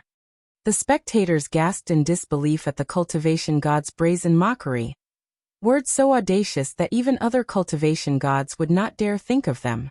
Upon hearing those words, the Celestial Emperor, who had never felt such anger since ascending to his throne, began to tremble, his long-held composure finally fracturing. This son of, having his most sensitive weakness poked, the Celestial Emperor instinctively unleashed an even greater surge of power, his fury fueling a force beyond restraint. Is the Celestial Emperor trying to bring ruin to the 7th heaven? The spectators, once watching with idle fascination, now found their amusement replaced by growing unease and fear.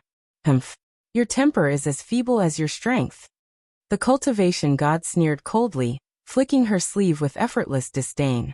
In the very next instant, the colossal sword, its surface already veined with fractures, shattered into countless shards, cascading down upon the sea of dragons like a merciless rain of divine blades.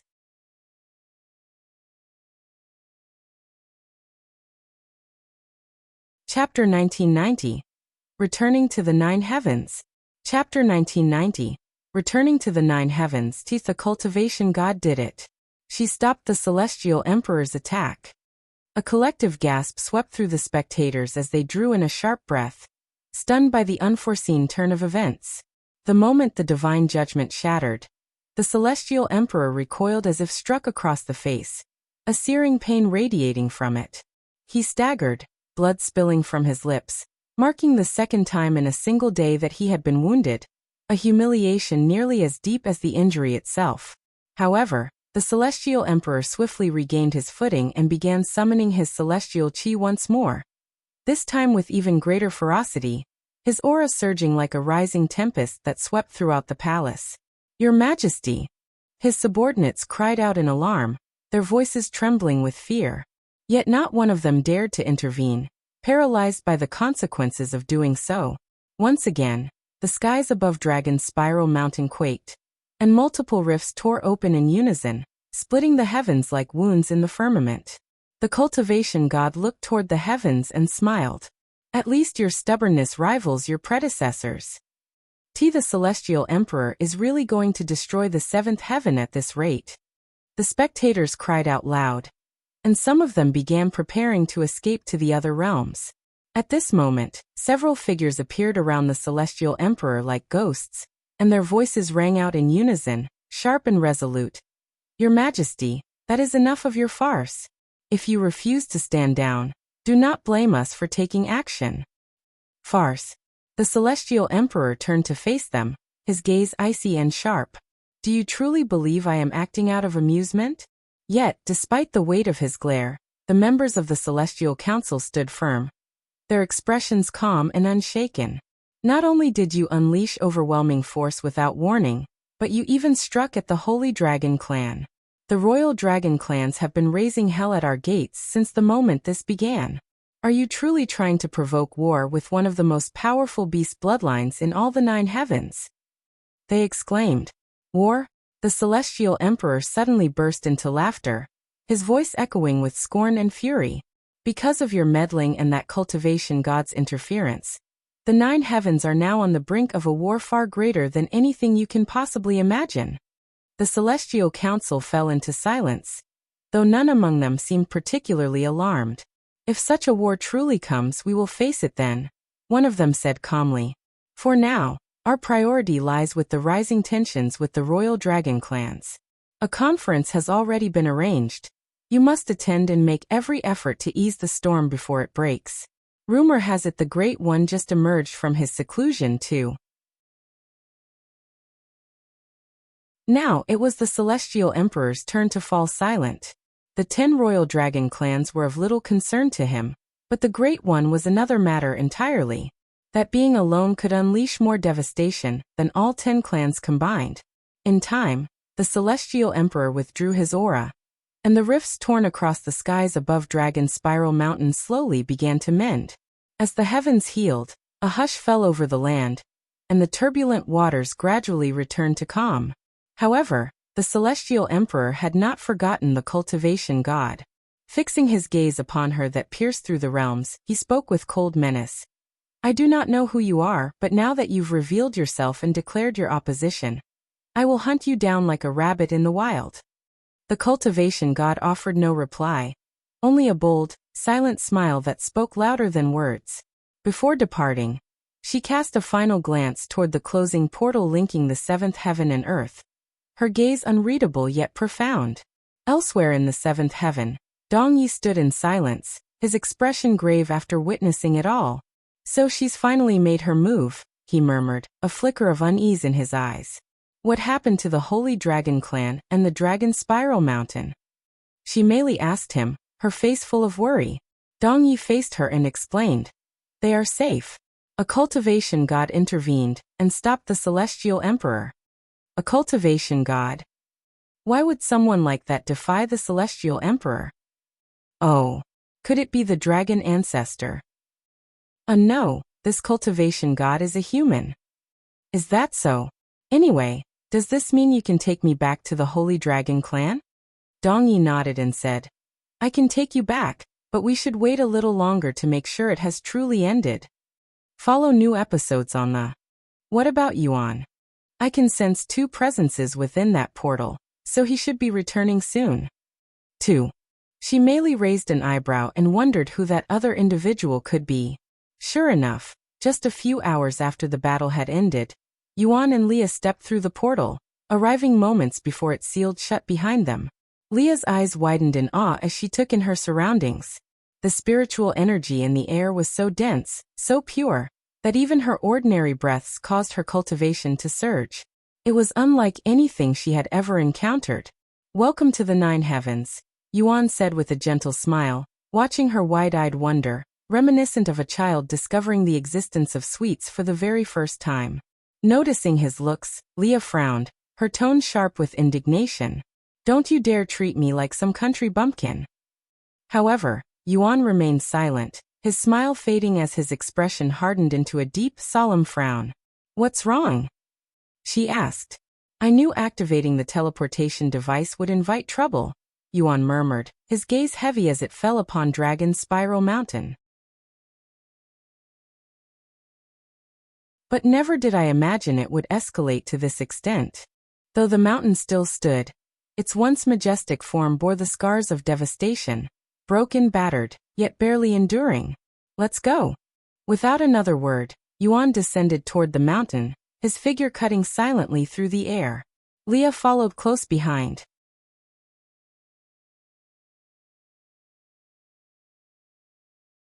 Chapter 1991. Mysterious Cultivation God. Chapter 1991. Mysterious Cultivation God. As Yuan landed upon Dragon's Spiral Mountain, a wave of shock and sorrow washed over him. The mountain was littered with thousands of corpses, many of whom were from the Holy Dragon clan. The rest belonged to human cultivators wearing full armor. Heaven's mandate. Despite this being his first time encountering them, he instantly recognized them purely from their armor and its unique patterns. After all, had plenty of encounters with them in his previous lives. Did a war happen here or something? These corpses look fresh, so it happened only recently, Leah remarked as she hovered slightly above the ground, not wanting to touch the corpses. It was likely the Celestial Emperor's doing. He attacked this place in an attempt to prevent me from returning to the 9 heavens. Clearly, it didn't work out for him. The Celestial Emperor? Isn't that the guy who sits above everyone in the 9 heavens? The ruler of the 9 heavens. Though she was born on Earth, the Lord occasionally taught her about the 9 heavens. That's right, he confirmed. I'm impressed. How did you end up having beef with the most powerful individual in the 9 heavens? That's akin to offending the Lord on Earth, she remarked. A bittersweet smile appeared on Yuan's face as he said, It's complicated. Although I have never seen or met the Celestial Emperor, he clearly has a problem with me. Or should I say the past me? Is that so? Leah muttered. Yuan used his divine sense to find the Dragon Emperor, and went to find him. Sometime later, Yuan found the Dragon Emperor amidst the wreckage, quietly assisting in the search for fallen members of the clan. Dragon Emperor. The Dragon Emperor, so absorbed in his search that he hadn't even noticed Yuan's return, looked at him with relief in his tired gaze. You made it back safely, Senior. Though he maintained a calm exterior, the Dragon Emperor's appearance told another story. His once majestic robes were torn and stained with blood, and his breath was also somewhat weak. While he had sustained minor injuries during his clash with General Wang, it was his attempt to block the divine judgment that had exacted the greatest toll, wounding not just his body, but his very soul. Can you tell me what happened while I was gone? I know the Heaven's mandate showed up from their corpses. The Dragon Emperor gave a solemn nod before recounting everything to Yuan, from the moment of his departure to the unexpected arrival of an unknown cultivation god, who had descended to defy the Celestial Emperor and save the Dragon Spiral Mountain. While Yuan wasn't particularly surprised to learn that the evil god's army had appeared, he was surprised to hear that the Celestial Emperor had personally intervened, and that a mysterious cultivation god had descended to protect them. Who was this cultivation god? He asked. The Holy Dragon Emperor shook his head. I don't know. They were wearing a face veil that blocked their face. However, she had the figure of a woman. Of course, I cannot tell you if that's their real appearance or just a disguise. A woman wearing a face veil. Yuan wondered if he had known any cultivation gods in the past, at least among the memories he had recovered so far. Yet none came to mind. After all, cultivation gods were virtually non-existent in those ancient days, and his memories were still returning piece by piece with each passing day. The only cultivation god Yuan knew was Dragon Goddess Yeo, the Dragon Ancestor, and the Great One. Even Zixian had only reached the 9th level of God Ascension. However, Dragon Goddess Yeo was with him during the invasion, and the Great One wouldn't do something like hide his identity. Could it be the Dragon Ancestor? No, he wouldn't show up disguised as a woman either. Maybe it was one of the 9 Divine Supremes? But they wouldn't disappear immediately afterward. Maybe Dongyi knows something. I'll ask him later.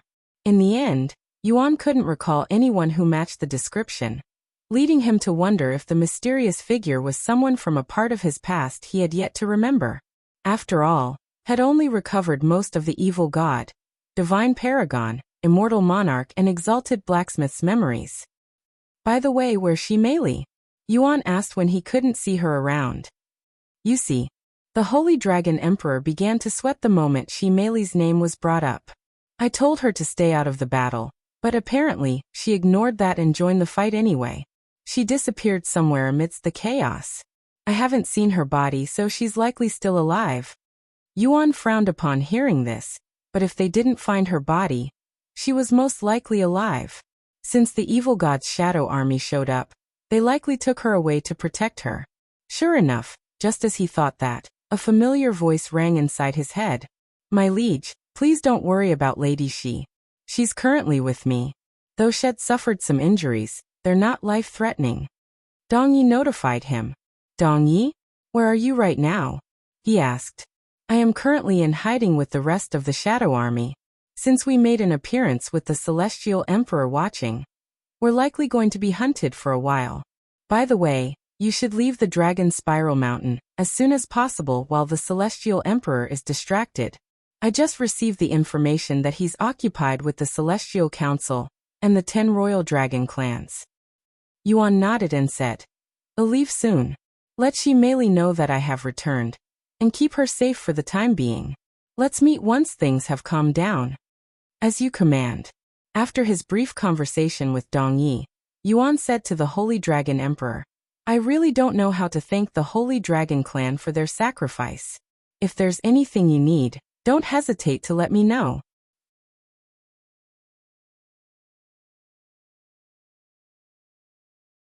Chapter 1992. Departing from the Dragon Spiral Mountain. Chapter 1992. Departing from the Dragon Spiral Mountain, please, don't call it a sacrifice. We were merely defending our territory, our home. The Holy Dragon Emperor said solemnly. Yuan's expression turned awkward, guilt flickering in his eyes. Even so, it's a fact that the Celestial Emperor attacked because I activated the teleportation device. You wouldn't have needed to do such a thing if I didn't show up. The Holy Dragon Emperor shook his head and said, Your appearance here, as well as the teleportation device's activation, is Dragon Goddess Yi's will, and as the Holy Dragon clan, it's our duty to fulfill her will, regardless of its cost. I allowed anyone who didn't want to die a chance to leave, but nobody took the offer. That's all I have to say on this matter. Yuan fell silent to ponder. Eventually he said, Can you gather every member of the Holy Dragon clan for me as soon as possible? What are you trying to do? The Holy Dragon Emperor raised his eyebrows. You'll find out soon. The Holy Dragon Emperor no longer questioned it and followed his instructions. Shortly after, the remaining members of the Holy Dragon clan, now reduced to a mere quarter of their former number, gathered before Yuan in solemn silence. Thank you for gathering here on such short notice, and while you're busy. However, I want to do something for you before I leave, said Yuan before retrieving the Dragon God's vengeance. Yayo, can you say something to them? If it weren't for their efforts, I wouldn't have been able to return to the 9 heavens peacefully, he said to it. Did he just? Yeah. I heard it. Besides the Holy Dragon Emperor and some of their top members, nobody knew about Yuan being the immortal monarch, or that Dragon Goddess Yayo was resting inside the Dragon God's vengeance. A soft sigh resounded from the spear before it emitted a profound glow. In the very next moment, Dragon Goddess Yayo appeared before them in her human form. That's. Even without needing her to introduce herself, the members of the Holy Dragon clan immediately knew her identity. Realizing that they were before the one and only Dragon Goddess Yayo, everyone there kowtowed before her. Our God, Dragon Goddess Yayo. They all chanted in unison. Ahem. Dragon Goddess Yayo cleared her throat and began to speak in a somewhat stiff tone. My name is Yayo, and I would like to express my gratitude to the Holy Dragon clan for everything you've done so far, especially for today. Thank you. Though I can only express my gratitude with words right now. Once I regain my body, I'll return to give you a proper thank you. For Dragon Goddess Yayo, they cried, voices trembling as tears streamed down their faces. Unless one had devoted their entire life to a single deity, they could never truly comprehend the depth of emotion surging through the Holy Dragon clan as they stood before Dragon Goddess Yayo. Their one and only God, the eternal flame of their faith. Dragon Goddess Yayo spoke no further, choosing to keep her presence brief and solemn. With a single nod of approval, she returned to the dragon god's vengeance. Yet, what she said was already more than enough to ensure the Holy Dragon clan continued to worship her, perhaps even more intensely than before. Though it pains me to leave you like this after all that has happened, remaining here any longer will only risk drawing the Celestial Emperor's attention once more, Yuan said solemnly. So I'll be taking my leave for now. But if fate permits, I promise I'll return to this place again. Of course, I'll bring Dragon Goddess Yaya with me. We'll await your return no matter how long it takes, Senior Envoy. Yuan smiled, then turned to meet the gaze of the Holy Dragon Emperor, who responded with a silent nod of acknowledgement. Until next time, Yuan said quietly. And with that, he departed from Dragon Spiral Mountain with Leah quietly following behind. Where are you going to go, young master? Liuxiang asked shortly after Yuan left. After a moment of silence, Yuan responded, I'm going to meet the others. Meanwhile, in a grand hall deep within the ninth heaven, the Celestial Emperor and the Celestial Council sat in solemn audience before representatives of 8 of the 10 royal dragon clans. The only ones who weren't present were the Holy Dragon Clan and the Azure Dragon Clan. Despite the recent incident, the Mystic Sea Dragon Clan still made an appearance. You'd best have a damn good explanation, Celestial Emperor.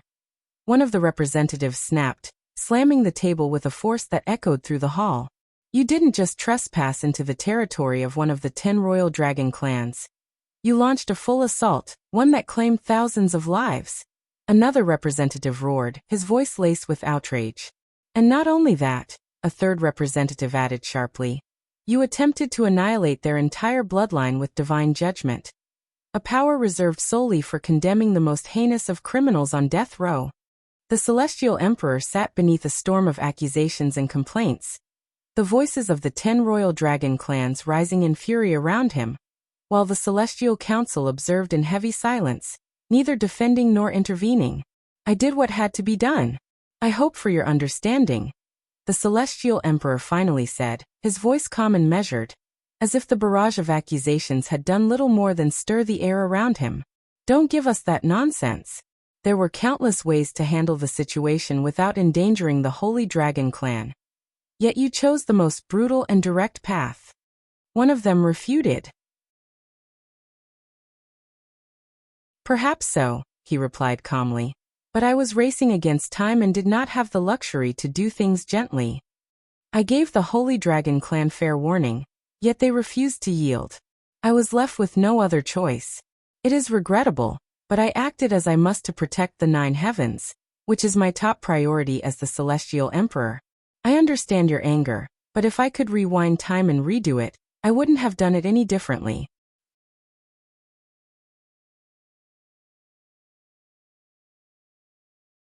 Chapter 1993, 10 Royal Dragon Clans.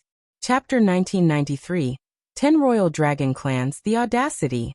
One of the representatives shouted, his voice trembling with fury. Do you truly wish to wage war against the 10 royal dragon clans, Celestial Emperor? The Celestial Council, frowning at the escalating tension, finally stepped in. Let us all take a moment to calm ourselves. One of the council members said firmly. If the 10 royal dragon clans were to truly wage war against His Majesty, the Celestial Emperor, it would result in countless deaths and destruction across the 9 heavens. All this, for the Holy Dragon Clan? Another said. Let's be honest. While they may hold a seat among the 10 royal dragon clans, they spend most of their existence secluded within Dragon Spiral Mountain, and they've done little to justify that title. Moreover, their bloodline only rose to the top 3 because of the blessing from Dragon Goddess Yeo, one of the 3 dragons of origin. Your clans, on the other hand, were born with that level of purity. Can their so-called royal bloodline truly be considered authentic? An uneasy silence fell over the royal dragon clans as the Celestial Council cast doubt on the authenticity of the Holy Dragon Clan's bloodline, a heavily debated subject in the past. Since the Holy Dragon Clan had not been born with an imperial-grade bloodline, but rather received it through the blessing of Dragon Goddess Yeo, the royal dragon clans of the time fiercely debated whether they should be granted a seat among their ranks. In the end, they chose to accept the Holy Dragon Clan, not out of consensus but out of caution. To reject the clan would have been tantamount to rejecting dragon goddess Yeo herself, a risk none were willing to take.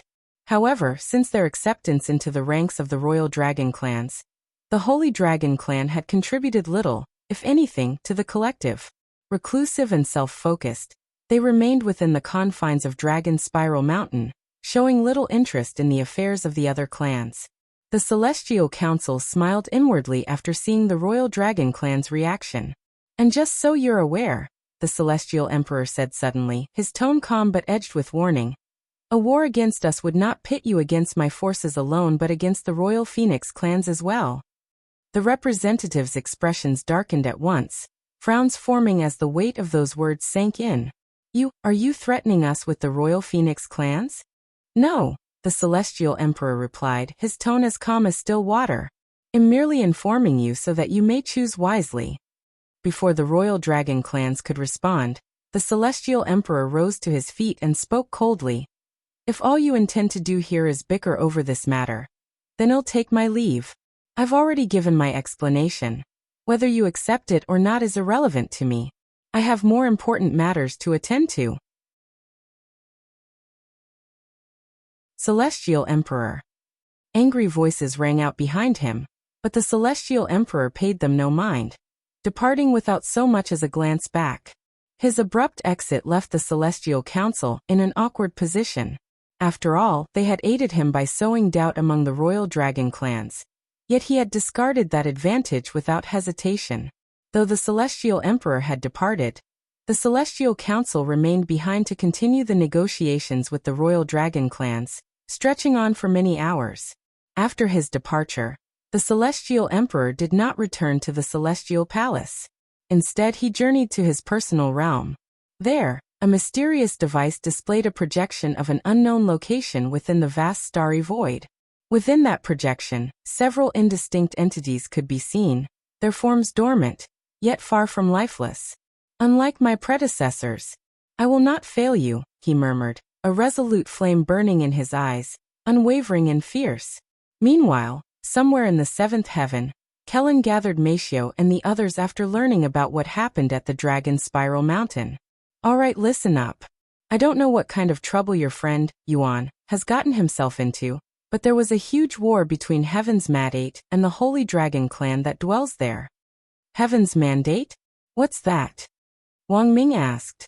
"They're the Celestial Emperor's private army." "The Celestial Emperor?" "That's right. If I recall correctly, Xuan said something about heading to the Dragon Spiral Mountain, right? Though he was not present, there's no way this is a coincidence. Let me log off real quick and see if Xuan has returned to Earth." Liuxiang suddenly said. "I'm going too," said Meixiu. They logged off at the same time. After logging off, Meixiu and Liuxiang removed the device and turned to look beside them. However, Yuan's body, which should have been there, was gone. "He's gone," Liuxiang exclaimed. "I'm going to speak with the Lord. You go back and inform the others," Meixiu said as she swiftly rose from the bed. Without another word, she stepped onto the balcony and took flight, soaring straight toward the mountain's peak. Liuxiang immediately returned to Cultivation Online and explained the situation to the others. "What? Yuan's body is gone? So he's back on Earth?" Sherlang said. "Most likely, but I couldn't sense his presence anywhere," Liuxiang responded. "Surely he didn't leave Earth without a word, right?" Wang Ming said. "Maybe he was tight on time and had to leave immediately," Wang Bingbing commented. "That's probably what happened." While the group speculated on the situation, Meixiu met with the Lord. Yes, he came back. The Lord spoke before Meixiu even got the chance to open her mouth. "Where is he now?" "He's already returned to the 9 heavens. The gateway would only stay open for so long, so he had to leave as soon as possible."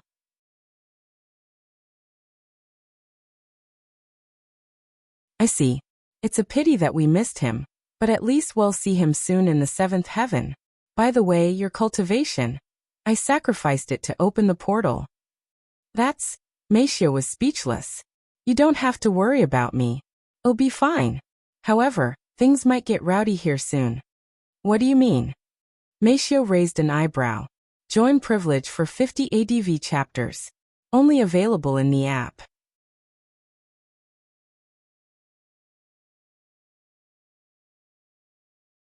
Chapter 1994. Super Perfect Physique Tempering Sect. Chapter 1994. Super Perfect Physique Tempering Sect. You weren't there to see it, but it was quite the spectacle. I'm sure governments worldwide are making their way to the Dragon Spiral Mountain as we speak to investigate, the Lord explained. I see, where's Miss Leah? I'm sure she'll handle it. The Lord showed a bittersweet smile and revealed. Leah followed Yuan back to the 9 heavens. She's no longer with us. What? Meixiu's eyes widened after learning this. Then what should we do? She then asked. Nothing. The Lord calmly responded. The Dragon Spiral Mountain is a unique place. They cannot enter it without my permission. Even if they do, the mountain has multiple powerful formations that can kill even immortals. That said, I lack the spiritual energy to activate them, so we'll be needing your help when that time comes. Meixiu nodded. Some time later, she returned to and relayed what the Lord told her. What? The manager followed Yuan to the 9 heavens? The others were greatly shocked by this news since it was the last thing they expected to hear. No, they didn't even think Leah was capable of leaving Earth and the Lord. Did the Lord say anything about Yuan's next plans? Liuxiang asked. Meixiu shook her head. Is that so? I highly doubt he'll be coming here anytime soon. Despite already reaching the 7th heaven, especially when he's got the Celestial Emperor's attention, remarked Kelan. I'm fine just knowing that he's reunited with his body and has returned to the 9 heavens. We'll meet eventually, said Li Jinsi. That's right. It's not like he's forgotten about us or anything. Let's continue our training, so we can surprise him the next time we meet. Wang Ming said. Just under a year later, Yuan and Leah finally left the vast sea of dragons and set foot on land once more. I can't believe how massive this world is. How do normal people travel? Leah asked, feeling slightly overwhelmed by the sheer size of the 9 heavens. Teleportation formations, said Yuan. I'm talking about ordinary people, mortals. I doubt they can afford to use them. Oh, if you're talking about mortals, the majority of them tend to stay within their birthplace and rarely travel. The 9 heavens was simply too vast for ordinary people, most of whom couldn't afford the thousands of spirit stones required to use teleportation devices. As a result, they only traveled short distances, while long journeys were a luxury reserved for wealthy families and influential merchants.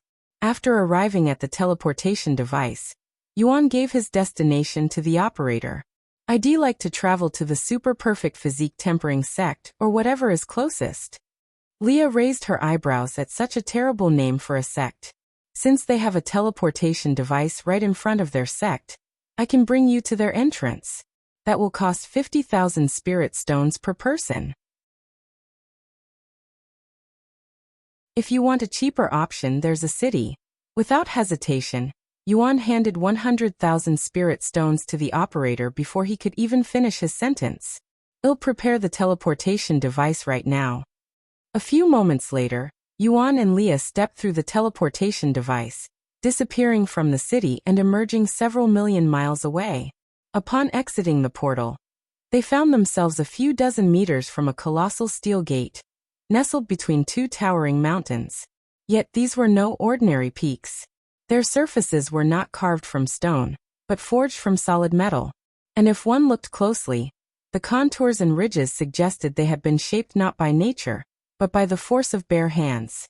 Moreover, the name of the sect, Super Perfect Physique Tempering Sect, was not simply carved, but engraved into the metal through one's fist. Yuan calmly ignored the peculiar name, and made his way toward the gate, where a tall, muscular man stood guard. Welcome to the Super Perfect Physique Tempering Sect. What business do you have with us today? The disciple asked. Yuan showed the disciple his celestial overlord symbol and said, I'm here to speak with Kelan. I understand. Give me a moment to contact the sect leader. By the way, can I have your name? Xiaoyang. The disciple retrieved a communication jade slip and relayed a message to a sect elder, who in turn reached out to Kelan. A few minutes later, Yuan could sense a powerful presence flying in their direction with immense speed. Boom! This individual landed right in front of the gates. This disciple greets the sect leader. However, Kelan didn't appear too welcoming. With a frown on his face, he spoke to Yuan using voice transmission. Are you insane? Why would you come straight here after what happened at Dragon Spiral Mountain? Do you have any idea what kind of trouble you might bring to my sect? Yuan smiled and responded. Relax, the Celestial Emperor isn't aware of my identity yet. If he knew my identity, he would have come straight to me. Even if he is aware of my identity, he won't be stupid enough to attack everyone I interact with. I hope.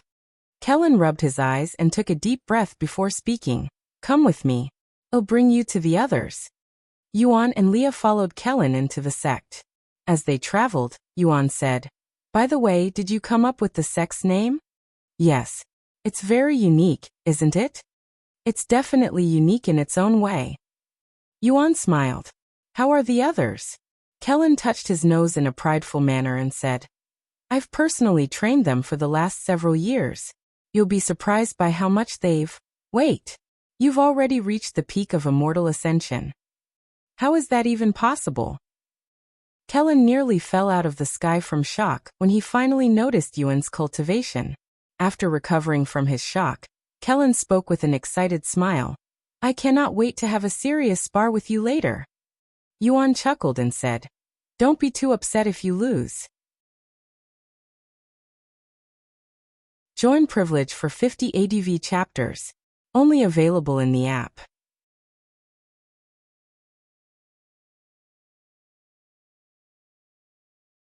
Chapter 1995. Sparring with Kelan. Chapter 1995. Sparring with Kelan. By the way, who's that pretty lady? Wait. Let me guess. She's another lover. No, she's a friend. I brought her here from my world. Yuan hastily interrupted when he sensed Leah's cold glare from behind. What? She's from the Forgotten World? Kelan looked at Leah with interest. Why do you bring her to the Nine Heavens? It's a bit complicated, and it wasn't my decision. Is that so? Sometime later, they arrived at the heart of the sect, a domain reserved only for core disciples and sect elders.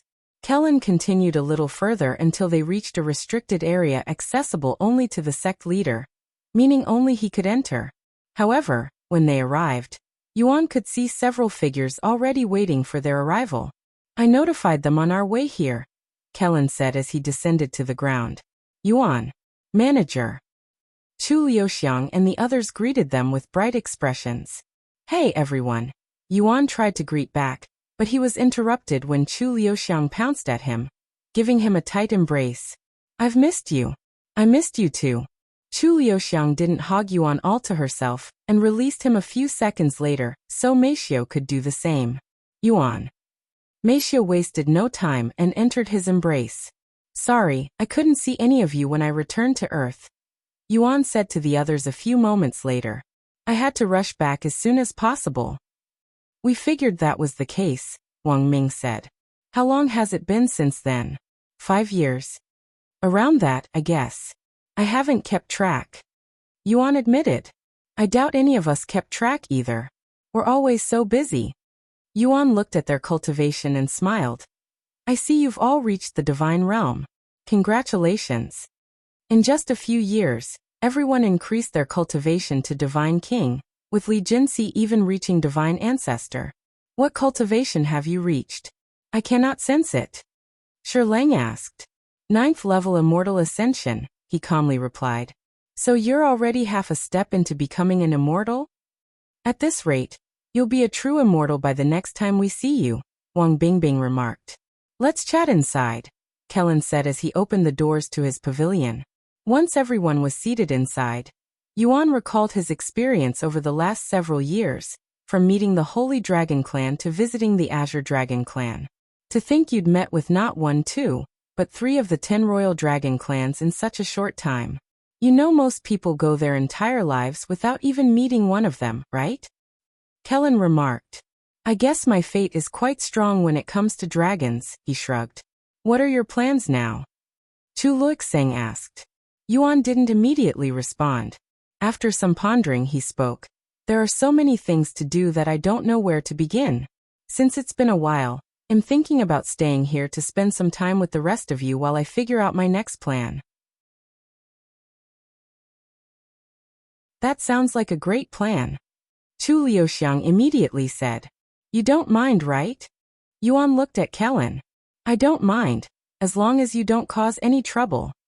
Yuan smiled and said, the others won't even know I'm here. Wang Xiuying suddenly asked, hey, where's she Meili? I thought she was with you. Oh, we had to split temporarily. She'll come here soon. Sometime later, after finishing their conversation, Yuan and the others followed Kelan to a nearby building so they could finally spar. At a glance, the building looked unremarkable, barely larger than a standard warehouse. Yet, the moment they stepped inside, the world around them shifted, and they found themselves in a boundless white space that seemed to stretch into eternity. We can fight to our heart's content on here without needing to worry about damages, Kelan said. Do you need some rest before we start? No, I can spar right now. Then to keep things fair, I'll suppress my cultivation to match yours, Kelan continued. Yuan offered no response, simply nodding in silence. Kelan blinked in mild surprise before chuckling. I was certain you'd say something like, no need to hold back, or challenge me to go all out. Yuan smiled faintly. It's easier to just show you. A gleam of excitement flashed across Kelan's face. Without hesitation, he shrugged off his outer robes, revealing the training garb beneath, minimal and fitted, covering only his lower body. Whenever you're ready, he said. Then, Yuan gave a quick stretch of his arms before launching himself toward Kelan, not a trace of aura leaking from his body, relying solely on his physical strength. A clash of physiques first, huh? Just what I was hoping for. Kelan laughed heartily as he charged to meet him. Wah! The moment their bodies collided, Kelan's expression twisted in disbelief.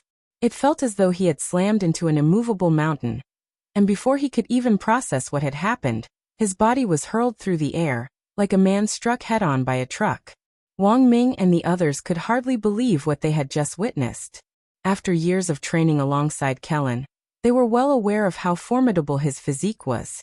In fact, not once had they seen him overpowered in terms of raw strength, until now.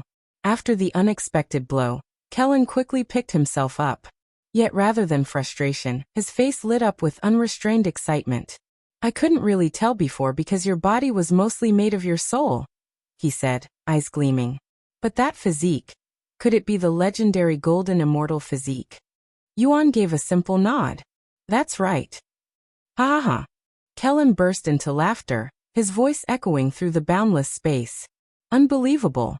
I'm actually clashing with the legendary golden immortal physique. This is a dream come true. Yuan then said calmly, if you truly want to experience the golden immortal physique, you'll have to try a lot harder.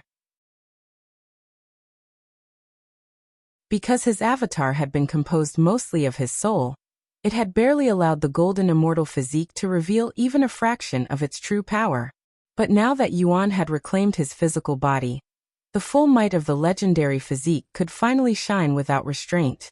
Join privilege for 50 ADV chapters. Only available in the app.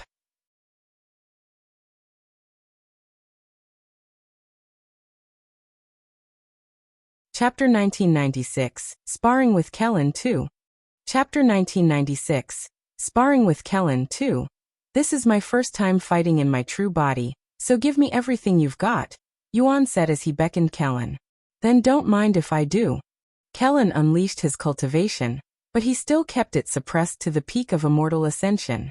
Here I come. With a roar of excitement, Kelan charged forward, his fists surging with immense energy.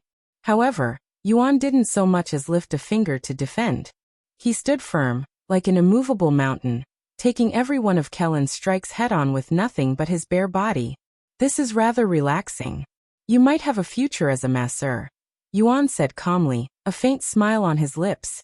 He stood unbothered, as though Kelan's blows were nothing despite each strike sending ripples through the air, and making the very space around them tremble. I refuse to believe I can't break through your defenses. Kelan roared, his aura flaring violently as it shifted. Without hesitation, he began unleashing powerful martial techniques. He's already using his 99 Divine Fists technique. Lang exclaimed, a shiver running down his spine as memories flooded back. Vivid flashes of being beaten to a pulp by that very technique. The technique comprised a total of 99 strikes, each one building in power and ferocity, much like Yuan's own 9 supreme swords. 55th Divine Fist. Kelan bellowed as his fist crashed forward, the air trembling from the force. Yet, even after unleashing more than half of the technique, he felt no closer to breaching Yuan's defenses. It was like striking a mountain of metal with a brittle wooden branch. 99th Divine Fist. Even after the final strike landed, Yuan wasn't pushed back even slightly. With a faintly provocative smile, Yuan turned slightly and pointed to his back. "Why don't you give the back some attention too?" he said, as if inviting a massage rather than an attack. Kelan's eyebrow twitched, a flicker of irritation crossing his face as his pride took a hit. With a slightly cold edge to his voice, he muttered, "You asked for this." Suddenly, his suppressed cultivation surged, breaking through to the bronze immortal level.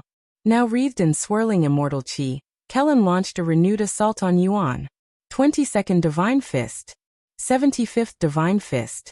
After going through another 99 strikes, Kelan distanced himself from Yuan before staring at him with wide eyes that flickered with disbelief. "It's like he doesn't even feel my attacks. How is that possible?" Knowing full well that Yuan possessed powerful regenerative abilities, Kelan didn't hold back and poured every ounce of immortal chi he could muster as a bronze immortal into his attacks. Yet despite his full strength, the outcome was the same as before, utterly ineffective. Moreover, Yuan was still relying solely on his bare body to endure the onslaught.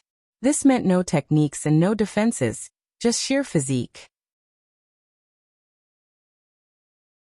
At this point, it was no exaggeration to say that he could withstand a full-powered assault from a bronze immortal in his sleep, and quite possibly sleep through it.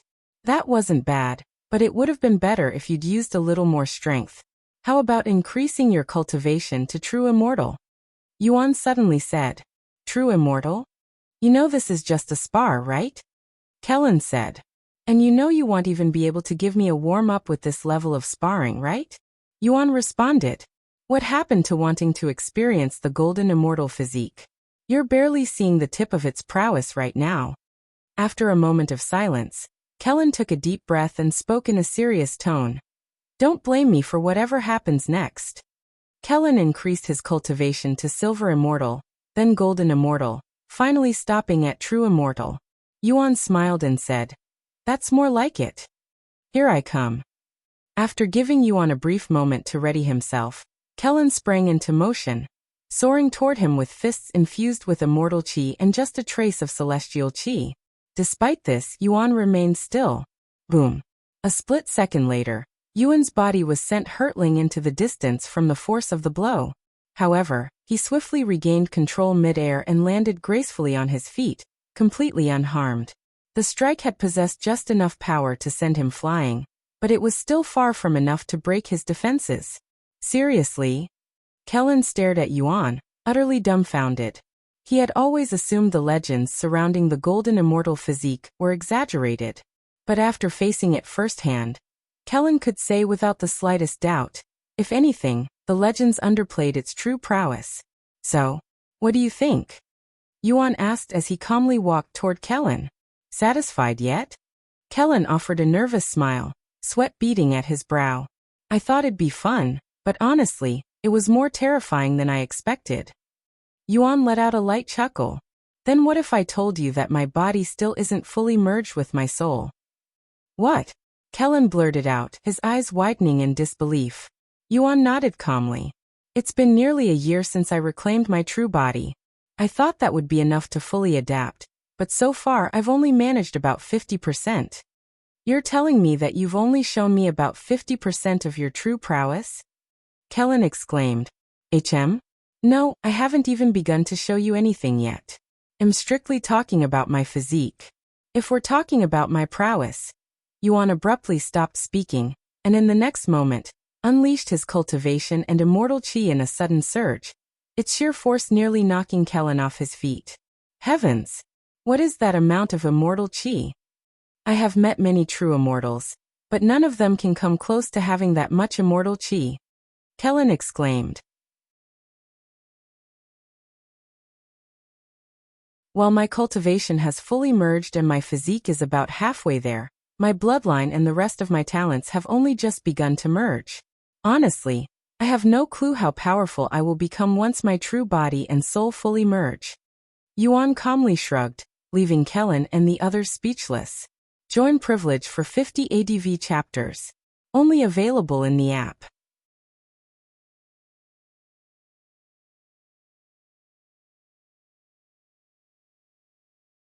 Chapter 1997, Sparring with Kelan 3. Chapter 1997, Sparring with Kelan 3. Fuck, I have never met or heard of anyone that's even close to being as monstrous as you. Kelan muttered after learning that Yuan was barely showing all of his potential, but was still able to make a true immortal feel helpless while only being immortal. You know you should join. No, I'll tell you about it later. Kelan proceeded to take a deep breath before increasing his cultivation even further, stepping into the first level of God Ascension. Well, do you think you'll be able to handle the God Ascension realm? He asked Yuan with a provocative smile. We won't know until we try, said Yuan. Then here I come. Kelan made the first move, and the two of them clashed shortly later. However, despite being in the God Ascension realm, Kelan didn't use celestial chi to directly attack Yuan, only using it to strengthen his own physique. Yet, even with the power of celestial chi, Kelan only found himself on par with Yuan, who was still only using his physique. Why don't we fight seriously now? You can use your full cultivation, and he'll do the same, Yuan suggested after thousands of exchanges. Don't blame me if anything goes wrong.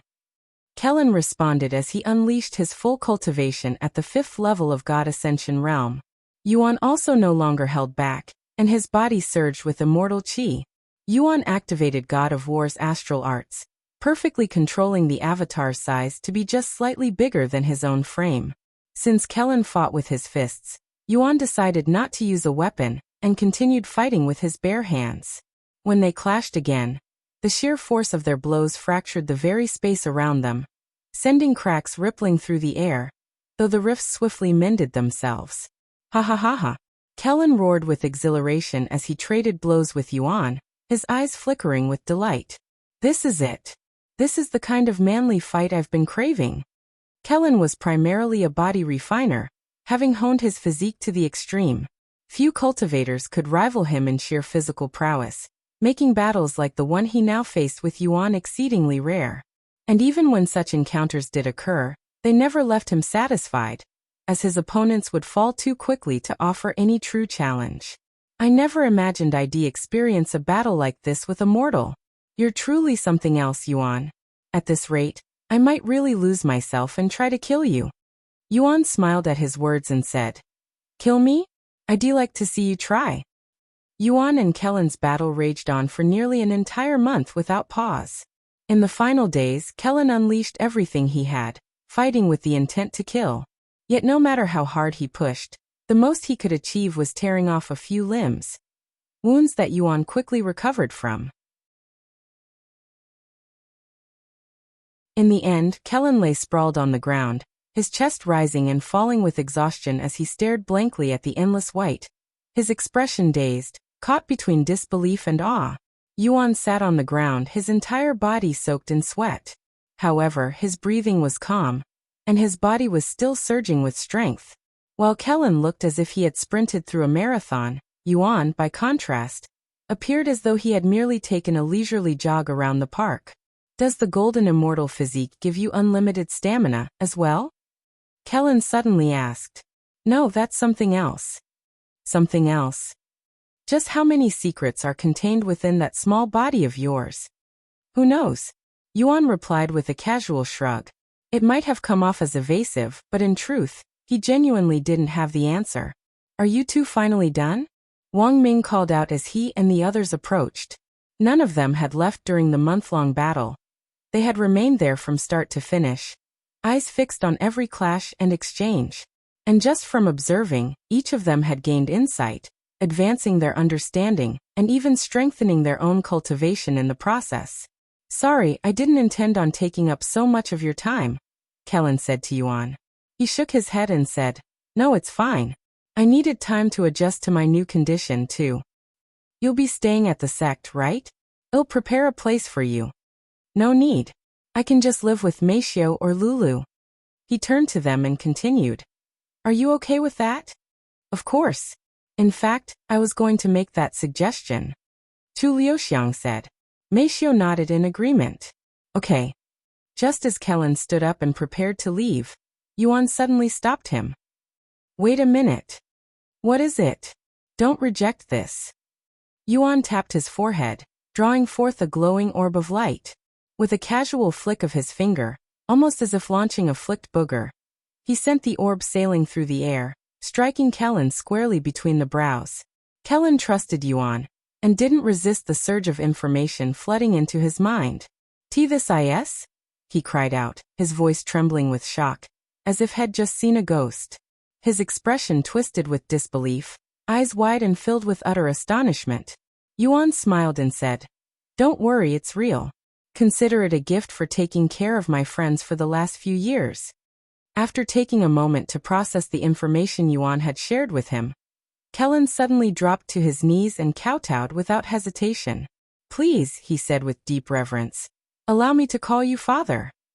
What the heck? Lang and the others stared with wide eyes, wondering what Yuan had given Kelan for him to act like this. Rejected. Yuan calmly refused. Then how about young master? No. I don't want to hear that from you. Just continue treating me normally. As you command, Kelan shouted before jumping to his feet. He turned to look at Meixiu and the others and said, I'll be entering seclusion for a bit. You can train yourselves in the meantime, or take a break. You all deserve it. Then, like an overjoyed child with a new toy, he skipped away, grinning from ear to ear.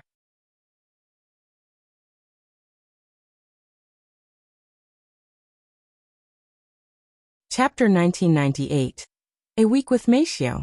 Chapter 1998. A week with Meixiu. Once Kelan left the sparring grounds, Yuan said, We will have plenty of time to catch up, so I'm going to take some time to rest for now. Who are you going to stay with? Liuxiang asked. Me or Meixiu? He quickly replied. I was going to take turns, so I would stay with one of you for a week, then switch and repeat. That sounds good. Liuxiang nodded. She turned to look at Meixiu and continued. To make things fair, let's rock paper scissors with our eyes closed. No divine sense either. Meixiu nodded and closed her eyes. Rock, paper, scissors. They opened their eyes to check the results. Ugh, looks like you win this one. Liuxiang sighed. Feng Yuxiang, Lan Yingying, and Yingzi decided to leave Yuan's Dantian for some fresh air, and to allow Yuan some privacy. As for Yu Ning, she simply sealed her senses, and went to slumber like usual. I'm going to take a look around the sect with the other two, said Feng Yuxiang. Try not to cause any trouble. Yuan said. Feng Yuxiang chuckled. We're not you, young master. Sometime later, Yuan followed Meixiu back to her living quarters. I'll go take a shower first, Yuan said as he approached the bathroom. Wait. Meixiu suddenly stopped him. Since it's been a while. Let's go together. In response, Yuan silently nodded with a smile on his face, and the two of them entered the bathroom together. Inside, Meixiu helped Yuan wash his body like in the old times, but instead of just using her hands, she used her entire body. Over the past few years, she had devoted herself not only to cultivation but also to tempering her physique, refining it until it neared perfection. Her body, though strong enough to deflect ordinary weapons with ease, retained a softness that was almost unreal. Her skin was also as smooth as silk, gliding effortlessly across Yuan's body with a delicate, irresistible grace. A few minutes later, Meixiu washed the soap off their body. Yuan. Unable to restrain herself any longer, Meixiu closed the distance between them and pressed her lips to his in a passionate, heartfelt kiss. Though she had planned to wait until they returned to the bedroom, the longing that had simmered in her heart for years could no longer be contained, overflowing with unrestrained desire. Yuan also didn't realize how much he missed her presence and touch until they were alone. Soon, their bodies intertwined in an intense cultivation session, and Meixiu's blissful voice filled the bathroom. Several hours later, they emerged from the bathroom, still unclothed, and made their way to the bedroom, where they continued to make up for the time they had long been apart, their bond deepening with every passing moment. After nearly a week of uninterrupted intimacy, the two of them lay side by side in silence, their eyes fixed on the ceiling. "How's your mother, Meifeng, doing nowadays?" Yuan eventually asked. "She's spending more time in the Nine Heavens since there's not much for her to do on Earth nowadays. She even started a business as a merchant." "A merchant?" Yuan raised an eyebrow at this unexpected news. "Yes," Meixiu said. "She started in the lower heavens, gradually building her influence as she ascended through each realm. Now she's in the fourth heaven, and from what I've heard, she's become quite renowned." "I see. Hopefully she's not mad at me for not being around lately." "Of course not. She misses you a lot and would always ask me about you whenever we encounter each other. Oh, we visit the myriad of techniques once every 2 months to catch up with each other. Yuro and the others are also there." "Yuro. How is she?" Yuan asked, an air of melancholy surrounding him. "She probably misses you the most out of all of us." "And she?" Meixiu suddenly paused, almost as if contemplating whether to continue. "Nothing's happened to her, right?" Yuan sat up on the bed with a worried frown on his face. Meixiu let out a quiet sigh before continuing. "Honestly, I haven't seen a genuine smile from her in a long time. Whenever she does smile, it always feels forced. At first, we thought someone might be causing her trouble. But according to her close friends, Xia Jingyi and Bai Lianhua, there's no such person. The real reason she's been acting that way is because she misses you." Upon hearing those words, Yuan suddenly realized just how much he had been neglecting Yuro, something that had quietly begun the moment he first stepped into cultivation online, and had only deepened with time. Yuan let out a heavy sigh as he covered his face with his arm. "To have caused Yuro so much pain. I've failed her as a brother. But this is mostly because of the Celestial Emperors." "No," Yuan interrupted firmly. "I can't blame the Celestial Emperor. While he may be the reason I haven't been able to return to Earth these past few years, I started neglecting Yuro long before that. This is on me entirely." Meixiu became silent, and an awkward silence filled the room. "When's the next meeting?" Yuan then asked. "Our last meeting was a month and 2 weeks ago, so we'll be meeting again in 2 weeks." "All right. In the meantime, I need to think of a way to make it up to her." Early on the next day, Yuan washed up before leaving Meixiu's living quarters to head to Liuxiang's place, which was only a few steps away. When he arrived at her doorstep, Yuan gave a gentle knock. Almost instantly, the door swung open. "Welcome, darling." Liuxiang greeted him with a playful smile, dressed in a strikingly provocative outfit that left little to the imagination. Before Yuan could even utter a word, Liuxiang seized his arm and pulled him inside, pressing her lips to his in a deep, eager kiss the moment the door closed behind them.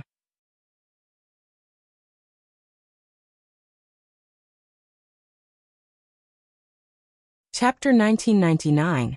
A Week with Liuxiang. Chapter 1999. A week with Liuxiang. "Relax, I won't be going anywhere for the next week," Yuan said with a smile after their kiss. Liuxiang then dragged him to the bedroom. "I've been preparing for this moment," she said. "Prepare?" Yuan asked with raised eyebrows. Liuxiang nodded and retrieved several manuals from her spatial ring, and proudly displayed them to him. "Those are..." Yuan's eyes widened with surprise when he read the titles on these techniques manuals. Liuxiang chuckled when she saw Yuan's expression. "That's right. Dual cultivation techniques," she proudly declared. During her spare time, she'd study these dual cultivation techniques to prepare for Yuan's return. "I haven't had the opportunity to test it out yet, so it might not be as good. However, I'll use this time to perfect them." Without waiting any time, Liuxiang began testing out her newly acquired techniques on Yuan, letting him experience a new world that even his incarnations had never experienced. A week later, Yuan and Liuxiang lay beside each other on the bed, their bodies soaked in sweat and other wet substances. "So, what do you think?" she asked. Yuan smiled and said, "It's hard to explain, but if I had to describe it with one word, it'd be otherworldly." Liuxiang chuckled and said, It was a little awkward and embarrassing at first, but I'm glad I didn't stop and continued. I was worried that I might have wasted my time learning these techniques, too. Yuan then said, dual cultivation techniques, huh? I should learn a few. Did you get them from the myriad of techniques? Yes, there's a whole section just for them. Their conversation eventually drifted to family. Have you visited your family since what happened? Yuan asked. Yes, I visit them once a year now to have dinner. Liuxiang said. After a brief pause, she continued. Have you heard about Uro from Meixiu yet? She told me. I am still trying to think of a way to make amends for being a bad brother, he sighed. You're not a bad brother. Sometime later, Liuxiang asked. What are you going to do now? I'll spend the next week with the others, then meet up with Uro at the myriad of techniques. All right. The following day, Yuan went to seek out the others, starting with Wang Ming. Hey, want to have a spar? I want your opinion on my current standing, Wang Ming said after catching up on some things. Yuan agreed, and the two of them sparred for the next 3 hours. Naturally, Wang Ming lost. So how much have I improved, compared to when we first fought? It's incomparable, said Yuan. You've worked hard. Thanks, Wang Ming said with a somewhat bashful reaction. Take this. Yuan repeated what he did to Kelan, transferring some information directly inside Wang Ming's mind. These are. Wang Ming's eyes widened after realizing what Yuan had just given him. 9 supreme swords and the limitless sword domain.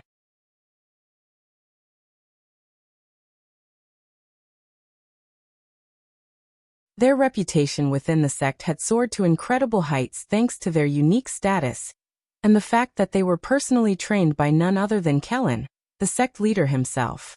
Join privilege for 50 ADV chapters. Only available in the app.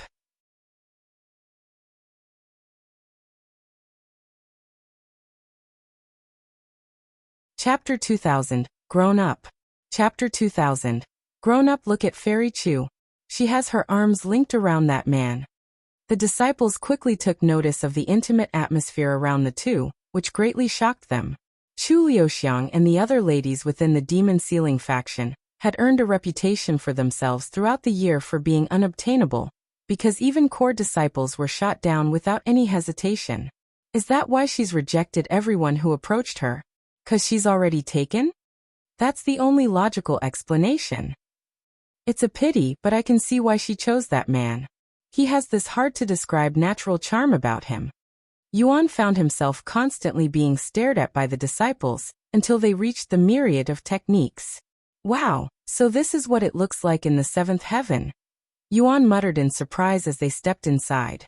Unlike the compact, space-saving libraries of the lower heavens, the myriad of techniques here resembled a grand, traditional archive with vast halls stretching in every direction, towering shelves, and an abundance of open space.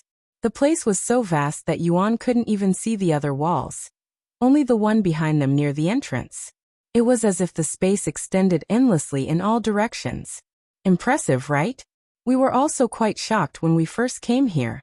Liuxiang smiled. Yuan nodded and glanced around. The first thing he noticed was that most of the people present weren't disciples of the super-perfect physique tempering sect. Some wore the robes of other sects, while others had no uniform at all, suggesting they were independent cultivators or unaffiliated visitors. This suggested that regardless of which myriad of techniques one entered in the 7th heaven, they all led to the same vast, interconnected space. Despite being filled with thousands of cultivators, the place was incredibly silent, with the only noise being the sound of pages being flipped. Since most of the cultivators there flew around when they traveled, the place lacked even the sound of footsteps. Sometime later, they arrived before a guarded teleportation device. Welcome back, Lady Meixiu and Lady Chu. The guard greeted them with respect before turning to look at Yuan and asking, will he be accompanying you today? Meixiu nodded and said, he doesn't have a medallion, but he's very close friends with Senior Bai. Oh, I have Senior Bai's medallion if that's what you mean. Yuan showed the guard the medallion. The guard subconsciously straightened his back before bowing to Yuan. Welcome, esteemed guest. The guard then activated the teleportation device. Once Yuan and the others entered the device, They were teleported directly to a familiar place, Senior Bay's world. When does Yu and the others usually show up? Yuan asked. They should show up in an hour. We came here early because we wanted to surprise Yu, said Meixiu. With that said, you should hide until they arrive. Liuxiang added. Yuan nodded and completely erased his presence, dumbfounding them. Wow, even though I am staring right at you, I cannot sense your presence. Is this what it feels like to hallucinate? Liuxiang remarked. Yuan smiled and said, Want to learn it? I have given the others martial techniques, but I haven't given the two of you anything yet. It's a technique that hides your presence. Liuxiang and Meixiu nodded. Thus, Yuan transferred the shadow veil to them. This is a celestial rank technique? They exclaimed after learning of its rarity. Are you sure we can actually learn this? Meixiu asked, swallowing nervously. This would be their very first celestial rank technique. Yuan smiled and responded. That's a silly thing to ask. Of course you can learn it. No matter how precious this technique is, it'd be useless if it could not be learned. Also, this will help you guys in case you encounter some trouble. Once we return to the sect, I plan to share even more techniques with all of you, Yuan said, his tone solemn. What happened at Dragon Spiral Mountain reminded me. Just being connected to me can put you in danger. I want to make sure you're prepared. Yuan went into hiding shortly after to wait for Yu and the others' arrival. 3 hours later, several new presences appeared in Senior Bay's world. Sorry we're late. We ran into some trouble on our way here. A beautiful woman with white hair spoke as she entered the place. It was by Lianhua, and following behind her were 2 women who were just as beautiful. Trouble? Are you guys okay? Yes.